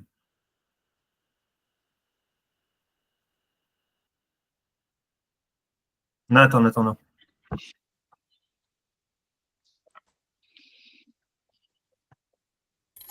Oui, c'est à moi que tu parlais, c'est ça que tu m'as dit? Ouais. Oui. Qu'est-ce que j'en ai tiré? J'en ai tiré de vraiment continuer dans la voie où je suis partie, c'est-à-dire de vraiment laisser de côté tout le solutionniste. Enfin, en tout cas, moi, pour l'instant, je trouve que je le maîtrise pas correctement pour ne pas risquer, pour pas qu'il y ait de risque tout court. Voilà. Donc, et continuer vraiment dans cette approche que j'ai d'essayer d'aider de dynamiser. Alors, moi, j'essaye de travailler maintenant en dynamisant, j'ai encore un peu de mal avec ça, mais de vraiment laisser la personne elle-même la diriger pour qu'elle trouve elle-même sa solution, que c'est elle-même qui règle le problème et n'avoir vraiment aucune influence dans son apprentissage, pas l'influence dans l'aider à comment avancer, mais dans son apprentissage, dans sa réflexion, dans sa transe et dans apporter la solution que moi j'estimerais et vraiment voilà, cette séance, elle est vraiment très intéressante que Cyril nous a apportée et je le remercie parce que voilà, ça permet de continuer à éviter les écueils et les erreurs qu'on fait. Donc voilà. Et du coup, j'ai été très intéressée par donc de toute façon, je fais l'atelier demain, mais par la futurisation, parce que du coup, j'ai appris aussi que la futurisation, je pensais que c'était un peu risqué aussi, ça me piquait un peu, mais je me rends compte qu'il faut encore plus faire attention que ce que je pensais. Ok. Au niveau justement de l'apprentissage, d'éviter les influences et d'avoir une séance clean et bien organisée, bien structurée, ça on va le voir dans la formation de trauma à laquelle tu viens dans 15 jours. Donc tu verras qu'au fur et à mesure de l'apprentissage, les choses elles vont se mettre en place. D'accord? Donc je te donnerai les clés à cette formation-là de toute façon pour qu'il arrive. Gaëtan. Oui, ben écoute, c'est toujours pareil de constater d'une part ton expertise et d'autre part l'absence d'expertise enfin, de moi, de nous, quoi. Ça permet de toucher du doigt justement le creux, le vide, l'espace qui manque et qui reste à combler. Donc ouais, il y a du taf. Parce qu'il y a des choses qui se font en séance, mais c'est vrai qu'elles se font peut-être un petit peu automatiquement. Alors que toi, à tout moment, je me rends compte à chaque fois et de plus en plus, tu as des outils de contrôle, de vérification, de mesure à tout instant. Moi, mes outils de contrôle, ils étaient à l'entrée, à la sortie. Tu vois donc, ouais, ça fait réfléchir encore plus. Merci. Matt. Moi, c'est sur la dimension, comment dire, respecter l'autonomie et le libre arbitre du sujet au maximum, ce dont j'avais déjà la conviction, mais le fait de réussir à le faire concrètement. Ok, c'est quoi les outils, c'est quoi les garde-fous, c'est quoi les risques, et de continuer à dissiper le brouillard autour de, des fois, j'ai l'impression que j'aurais fait des trucs flous, ou que j'aurais pas trop su comment faire, ou j'ai pas toujours su comment faire, et d'avoir envie de creuser ça en disant comment bosser le plus clean possible, en maximisant les chances de résultat et en minimisant les risques. Mais comment concrètement, dans le détail, dans la précision, qu'est-ce qu'on fait, pourquoi on le fait, de continuer à réfléchir là-dessus. En évitant l'écueil qui a été le mien pendant un temps, c'était de oulala, je risque de faire de la merde, du coup je fais rien. Oui, parce que si on commence à penser ça, effectivement, on ne bosse plus. Alors qu'au contraire, c'est comment je peux bosser, ne pas avoir peur de l'erreur. L'erreur, même moi, même Guilain, on continue à en faire. Maintenant, c'est comment, grâce à ces erreurs, et parce que justement, on arrive à analyser, à décortiquer, à machin, on peut justement réussir à ne plus faire ce type d'erreur parce qu'on a tiré un apprentissage, et puis peut-être potentiellement en faire d'autres plus tard, et qui vont nous aider à grandir. C'est ça. N'ayez pas peur de l'erreur. C'est surtout qu'est-ce que vous allez tirer de chacune des erreurs que vous allez faire, et comment derrière vous allez vous assurer de ne plus les faire. Parce qu'on a une chance, nous, c'est que quelque part, c'est pas qu'on a le droit à l'erreur, c'est que les erreurs qu'on risque de mettre en place ne tueront jamais personne. À l'armée, s'il y a bien un truc que j'ai appris, c'est que nous, on n'avait pas le droit à l'erreur, parce que si on allait à l'erreur, on risquait notre vie directement. Donc l'erreur a son importance, ça veut dire qu'il faut les provoquer de soi-même, c'est-à-dire que quand elles se présentent, malgré tout ce qu'on a mis en place pour les éviter, il faut savoir les analyser et en tirer une intelligence pour ne plus qu'elles se reproduisent. Ça va? Donc, au contraire, ça doit être des motivateurs. Je fais une connerie, ok, je vais fournir 2 fois plus de travail pour m'assurer là de bien comprendre l'erreur que j'ai faite, de savoir d'où elle vient et de pouvoir régler le problème pour ne plus jamais qu'elle se reproduise. Prenez bien en considération là que quand Cyril présente un truc, que là, Jérémy, ici, ou moi, une autre fois, on analyse le truc, on va pinailler dans le détail, etc., on a le rôle le plus facile. Que lorsqu'on est Jérémy et moi en séance, on essaie de faire le même niveau de truc. Mais ça ne veut pas dire qu'on y arrive. ce qui est important, c'est que cette analyse, elle ait eu lieu. Qu'il y a un moment où on se dit, attends, qu'est-ce que j'ai fait? Tiens, j'ai fait de la merde là, aujourd'hui, etc., etc. Alors, dans l'idéal, au fil de l'eau, dans le moins idéal, a posteriori, et c'est l'espace que l'on peut, le genre de séance que l'on fait ici, de débriefing. Personnellement, je me rends compte qu'assez souvent, je fais des sortes de boucles. C'est-à-dire, dans ma séance, il y a un moment un peu plus posé ou un silence, et je vais m'autoriser à analyser, tiens, attends, c'est quoi ce que je viens de raconter? Attends, comment ça pouvait être interprété, ce que je viens de dire? Ah oui, attends. Et surtout, de faire donc une boucle interne à moi, mais aussi et surtout une boucle vers le sujet. Il a dit Jérémy, lorsque l'on fait une erreur, le sujet il n'est pas mort juste derrière, a priori. Donc ça veut dire on l'a encore sous la main, on peut encore rattraper. Et donc, Jérémy nous a donné des très bons exemples. Hein. Ça arrive de se foirer, de bien se foirer avec des bonnes suggestions bien foireuses. Bah, l'important, c'est de se dire, attends, ça peut être mal interprété, ou je me rends compte que c'est mal interprété, mal saisi, trop saisi. Je module, je modifie, attends, on repart en arrière, tac. Donc, ce qui est important, c'est cette analyse-là, et rassure-toi, Gaëtan, hein, c'est pas qu'une histoire de gap d'expertise. Il y a de l'expérience, et il y a surtout une posture d'analyse et de décomposition de son propre travail. Et si vous êtes là, c'est que vous le faites. C'est ça, l'expertise, plus qu'à un niveau, c'est surtout une réflexion et un positionnement. Quand je me positionne en tant qu'expert, c'est pas je me positionne en tant que meilleur du monde et le plus expérimenté du monde. C'est non, mais la rigueur et la responsabilité de me positionner dans mon milieu et de me remettre en question en permanence dans tout ce que je fais, parce que tout ce que je fais a une importance pour les autres. Donc, je me dois d'assurer à chaque fois le meilleur de ce que je peux fournir dans tout ce que je fais. Ça va? ce que je voulais dire pour rebondir, c'est que tous ceux qui sont présents ici, on est d'accord, on a la même intention, on a les mêmes préceptes, on va dire. On veut travailler clean, on veut pas influencer, sauf que toi, tu pousses le travail justement d'une manière si fine, si intelligente que tu nous apportes des outils en plus pour pouvoir y parvenir. Donc, au départ, on est tous d'accord sur le même sujet, sauf qu'on ne sait pas s'y prendre de la même manière que toi, avec les outils de contrôle que chaque fois on découvre et qui sont là, quoi. Mais dont on ne soupçonnait pas ni la capacité, ni l'existence, ni même comment faire, tu vois.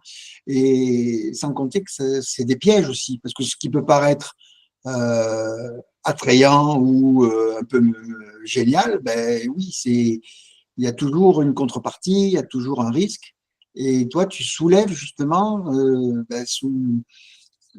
sous ce beau cadeau, sous ce bel emballage, il y a toujours peut-être, enfin, c'est pas peut-être, il y a des risques qu'on a trop facilement envie, ou pas, même pas par envie, mais par ignorance, qu'on sous-estime. De toute façon, on sous-estime clairement. Et donc, c'est par tâtonnement. Toi, c'est vraiment. Ça se resserre, ça se précise de plus en plus. Donc, voilà. Gardez en tête, hein, si c'est trop beau pour être vrai, c'est probablement que c'est pas vrai.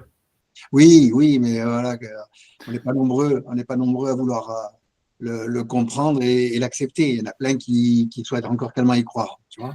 Ah, c'est ça, mais à chaque fois que vous voyez sur une formation, un machin, un truc, un bouquin ou autre, la solution, la méthode ultime pour nanana, vous n'avez même pas besoin de tourner la page, vous savez que c'est de la merde derrière. Oui.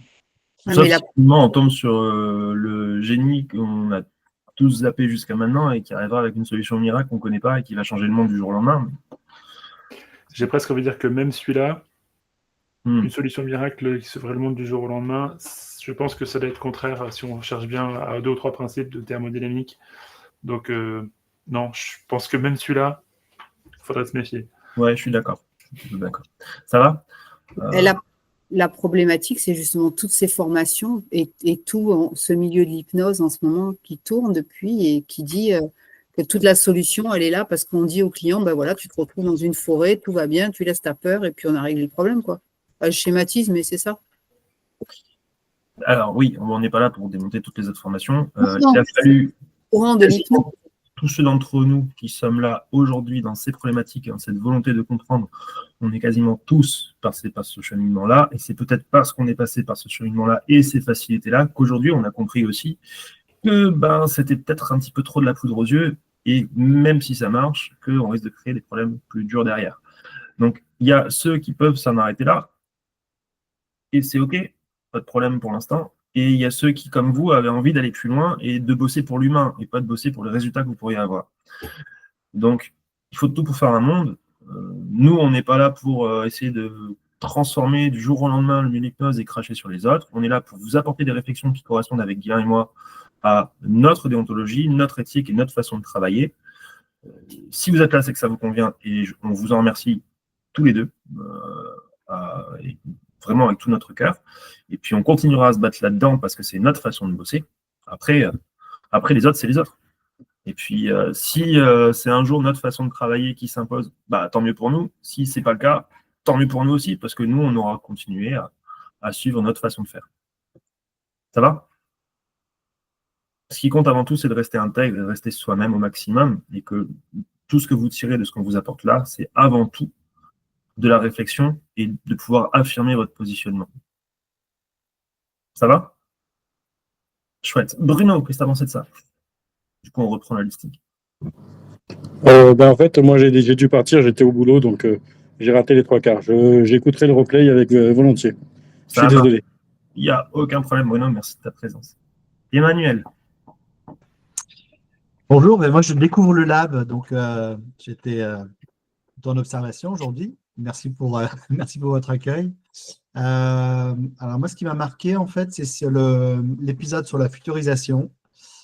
Je fais assez gaffe de ne pas projeter, mais là, pour le coup, même en se positionnant dans une activité imaginaire, en effet, je n'avais pas vu les risques là qui ont été soulevés tout à l'heure. Merci beaucoup pour ça. Avec plaisir, Emmanuel, et puis bienvenue du coup sur les lives du Lab. J'espère. Tu as un petit peu surfé sur le groupe ? Oui. Ouais, tu as filé les guides ? Oui. Ok, super. Bon, c'est vraiment le plus important dans le groupe, hein, les guides. C'est là où vous avez toutes les références, je dis aussi pour ceux qui suivront le replay, c'est là où vous avez absolument toutes les ressources qu'on vous fournit gratuitement et c'est une véritable mine d'or. C'est là-bas qu'il faut aller si vraiment vous voulez commencer à développer davantage votre expérience et votre maîtrise de la thérapie sous hypnose. Ça marche ? Okay. Merci beaucoup, Emmanuel. Merci. Diana, t'es là ? T'es pas là ? Ah, j'ai vu des pieds. Une main, c'était une main. Salut. Elle doit être occupée. Elle est au travail. D'accord. Hop là. C'est original, il y a des gens qui nous écoutent mais qui ne sont pas trop là. C'est rigolo. Nico. Salut à tous. Moi, je suis arrivé à 13h30. Là, j'étais avec mes enfants, donc je n'ai pas suivi la discussion. Je regarderai le replay. Ça marche. Écoute, merci de ta présence aussi, Nico. Jérôme, tu avais levé la main pour une question et après, il y a Cyril qui voulait nous demander une dernière chose pour une séance en cours. C'est pas vraiment une question, plutôt une observation, parce que déjà le live, encore une fois, permet de remettre les choses un peu dans la tête et de revenir aux fondamentaux. Et petite observation, en fait, je sais pas pour vous, mais en fait, j'ai l'impression que dès qu'on met de l'enjeu, avec une espérance de réussite derrière, c'est là où on commet des erreurs en voulant trop bien faire, parce que justement, le mieux est l'ennemi du bien. Et là, par exemple, je prépare une séance pour un arrêt de tabac. En plus, vu que je fais très peu de séances, ça va être sur un pote. Et je sais que j'ai cette envie qui est là, qui me tenaille de réussir à lui faire atteindre ses objectifs. Et rien que ça, c'est un enjeu et ça me met de la pression. Et pour le coup, c'est quelque chose qui fait qu'on va se focaliser plus sur ce que nous, on attend plutôt que sur notre sujet. Et ce live aussi, avec toutes les futurisations, toutes les prises en compte du contexte, permet aussi de bien se rendre compte de ça. Donc, merci encore une fois. Avec plaisir, Jérém. Et puis, tu nous raconteras ta séance sur un prochain live. Oui, c'est prévu. Chouette, c'est cool. Cyril. Déjà, vous remercier pour ce temps où j'ai pu exposer cette séance. Cette séance dont je ressors, bien que l'ayant décortiqué, pas mécontent, plutôt content de cette séance, avec par contre des points d'affinement sur ce qui est possible de faire, ce qui a été fait, et en particulier voilà, sur la première partie, avec travailler directement sur la relation du sujet elle-même et pas dans la situation. J'ai identifié aussi le fait de travailler sur la personne et son action dans la situation. Et Gilin, l'exemple que tu as donné avec une réinterprétation de la situation, qui est encore une troisième solution, quand les gens arrivent avec des fleurs au lieu des fusils. Là, on redéfinit l'extérieur. Donc, pour moi, il y avait trois échelles différentes. Et effectivement, de me recaler sur celle qui est la plus rapide et pertinente et qui influence le moins que tu as présenté, Jérémy, effectivement, ça, c'est top. Je n'avais pas du tout identifié le risque pour la futurisation, mais l'exemple que tu as donné est hyper parlant. Donc, je repars avec du travail sur ma finesse et je suis hyper content de ça. Donc, je ne me considère pas nul, ni pas compétent, mais sur le chemin. Voilà. Et après, j'avais une dernière question sur... dans la suite de la séance, j'ai essayé d'approfondir. On est arrivé sur un moment où elle a dit non, là, je ne veux pas y aller. Mais l'émotion, elle est montée assez fort. Et je me suis permis de faire de la réification sur cette émotion pour qu'elle ressorte de la séance dans un état correct et qu'elle ne se garde pas un poids sur l'estomac pendant encore 2 jours. Je sais que peut-être dans des vidéos, dans des lives différents que tu as déjà fait, Jérémy, c'est quelque chose que tu ne conseilles pas parce que quand on est dans une émotion, de réifier, ça permet de trouver une porte de sortie et de s'habituer à trouver un échappatoire. Mais voilà, est-ce que dans cette situation, ça reste valable? Est-ce que c'est un no-go? Comment tu fais quand tu as quelqu'un qui arrive en fin de séance, c'est le timing, et la personne, elle se sent pas bien? Alors, attention, encore une fois, il faut pouvoir mesurer les propos que je vous porte. Je n'ai pas dit que c'était une mauvaise idée en soi, la réification sur une émotion avec une approche solutionniste. J'ai dit que ça pouvait être mauvais en soi si on s'en arrêtait là. C'est-à-dire que tu as une personne qui vient avec une charge émotionnelle spécifique, un état de crise d'angoisse que tu veux, puis pouf, crise d'angoisse disparue, c'est bon, rentrez chez vous, tout va bien. Non, là, concrètement, on voit, et notamment avec tout ce qu'on a dit jusqu'à maintenant, qu'on laisse beaucoup trop de flou sur les origines de cette crise, et donc, potentiellement, en pouvant faciliter la gestion de cette crise-là, à côté de quoi notre sujet va passer, et quels sont les éléments qu'on vient foutre au placard, plutôt que de traiter. Ça va? Au même titre que pour une douleur, si on faisait oublier à quelqu'un qui a une double fracture tibia péroné, qu'on lui fait oublier sa douleur, pour autant, il ne pourra pas marcher. Donc, il va se remettre sur son pied, puis il va retomber, puis d'une fracture déplacée fermée, on va passer à une fracture déplacée ouverte. Tu vois? Donc, c'est toutes ces choses-là qu'il faut réfléchir. C'est ce que je fais va avoir un impact. Donc, je dois calculer les bénéfices et les risques de cet impact et le remettre dans le contexte dans lequel je me présente. Là, ton contexte de temporalité, c'est que tu es sur une fin de séance et que tu n'as pas le temps de pouvoir le prendre en charge ensuite. OK. Ensuite, tu as une charge émotionnelle qui vient pour l'embêter sur l'instant et qui peut potentiellement le mettre en danger par la suite. Il va reprendre le volant, il va ci, il va ça. OK.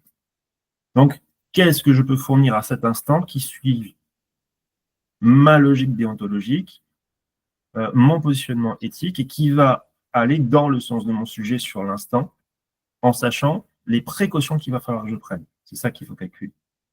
Les précautions que tu as prises, là, c'est que tu savais que tu allais le voir en séance, que tu allais le revoir en séance quoi qu'il arrive. Déjà, ça, c'est un point. C'est cette notion-là qu'il va falloir calculer. Qu'est-ce que ce que j'apporte va avoir comme impact en termes de bénéfices et en termes de risque sur mon sujet? Et donc, est-ce que je peux ou pas le faire? C'est bon? Ok, c'est clair. Merci. Avec plaisir. Bien. Tout le monde est passé. Guilain, tu voulais tenir un mot?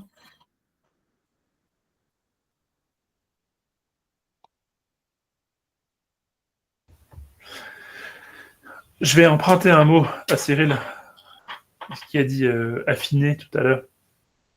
Parce qu'effectivement, cette séance que tu nous présentes aujourd'hui, Cyril, elle est pas mal en fait. Hein.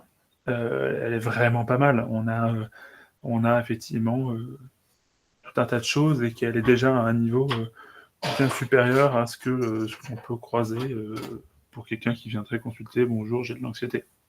Et qui a ton expérience en plus. Il faut bien répéter que tu es en Suède, que tu vois pas beaucoup de monde, que tu n'as pas une énorme expérience derrière toi. Effectivement, ta séance, elle est plutôt très correcte. Hein. Attention. Si on a pu aller aussi loin dans le travail qu'on a fait, c'est que, pensez à ça aussi. Hein. Ce qu'on aborde là dans les lives, c'est en fonction de ce que vous nous donnez. On ne prévoit rien à l'avance. La séance de Cyril, on l'a jamais entendue avant. Et c'est ça aussi qui fait l'essence des lives du lab. C'est qu'on construit la totalité des réflexions qu'on pose ici, sur l'instant, en fonction des séances que vous nous proposez. Si c'est un niveau, entre guillemets, plus bas, parce que j'aime pas la notion de bas ou de haut niveau, mais si c'est un niveau plus débutant, on s'adapte et on file des conseils débutants. Là, on a la chance de pouvoir dégrossir déjà à un certain niveau. Hein. Excuse-moi, je t'ai coupé la parole, Guilain, mais je voulais rajouter ça. Non, je t'en prie, mais oui, si on peut pinailler, c'est que la base est assurée. Et puis affiner, quand tu l'as dit, ça me fait penser à affinage, comme un fromage. C'est ce truc de dire c'est ok, on a des bons produits, des bonnes bases, etc. Et puis 100 fois sur le métier, on va remettre notre ouvrage, on va l'en prendre soin, on va l'en tourner. Et c'est là où on va faire un truc qui a à la fois de la qualité, mais à la fois aussi, on va dire, une authenticité, une patte. L'idée, c'est pas de faire comme Jérémy, c'est de faire aussi bien, mais chacun à sa manière. Si chacun à sa manière, on arrive à se positionner des choses, en disant, bah tiens, je sais pourquoi je le fais, je prends pas de risques, etc., etc., etc. Et ensuite, si là-dedans, on a envie de mettre autre chose que la manière de Jérémy, c'est ça qui est important. Donc, c'est pour ça, j'aime bien cette notion d'affinage. Hein. Tous les fromages partent du même lait. Par contre, on en fait des choses très différentes. Il y a des bases très communes. Et puis ensuite, des petites spécificités. Et donc, ne remettez pas en question l'intégralité de qui vous êtes. Remettez en question ce que vous faites, ce que vous avez appris. Pas tout, mais point à point, pour continuer à avancer. Et donc, je suis sûr que ça va amener à des choses très bien. On voit de mois en mois des choses vraiment très chouettes. Devenez le pélardon que vous avez envie d'être. Bon, c'était censé faire rire, mais j'ai un humour pourri. C'est pas grave. Le Munster. Un monster. Ouais, mais c'est génial ce qu'il a dit, Guilain. C'est exactement ça. Vous n'êtes pas là pour qu'on soit tous du comté. C'est quel que soit le fromage que vous deviendrez. Le but, c'est même pas être aussi bon que moi. C'est même potentiellement être meilleur. Parce qu'il y a largement possibilité d'être meilleur et être au-dessus. Même encore une fois, être au-dessus, ça veut dire quoi? C'est plutôt comment vous pouvez vous affirmer, vous, dans votre pratique, et en arriver au point de pouvoir justifier tout ce que vous allez faire et l'assumer à 100%. Ce qui ne veut pas dire non plus ne pas pouvoir se remettre en question, mais si déjà vous arrivez à justifier toutes vos actions dans des réflexions logiques, pertinentes et posées, si vous arrivez à ça, vous êtes sacrément balèze. Ça marche? C'est à ça qu'on veut vous emmener surtout. Alors, justifier votre pratique. Ça va? Sur ce, on a bien bossé. Il est 14h moins 2. Encore un bon live, hein. Vous en pensez quoi? Moi, je l'ai bien kiffé celui-là. Il était bien costaud aussi. Et plus ça va en plus, plus il y a de monde, et plus il y a de monde, plus on va loin. J'ai trouvé ça cool. Sur ce, je comptais bien vous remercier aussi pour ce nouveau moment ensemble. On se retrouve encore une fois dans un mois pour la même chose. Demain soir, n'oubliez pas pour ceux qui sont inscrits, l'atelier sur la préparation mentale. N'oubliez pas de visionner la vidéo auquel vous avez déjà accès si vous êtes déjà inscrit, d'accord, dans le module 2. Ça va être super important pour gagner du temps demain soir. Il est où le lien? Je n'ai pas vu.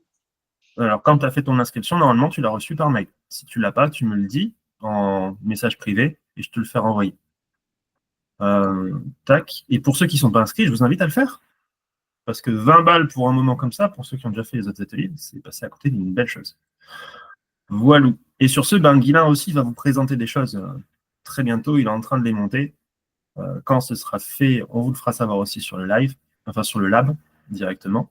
Et puis, on va continuer à vous apporter tout ce qu'on peut vous apporter pour vous faire progresser et vous régaler toujours autant dans votre boulot.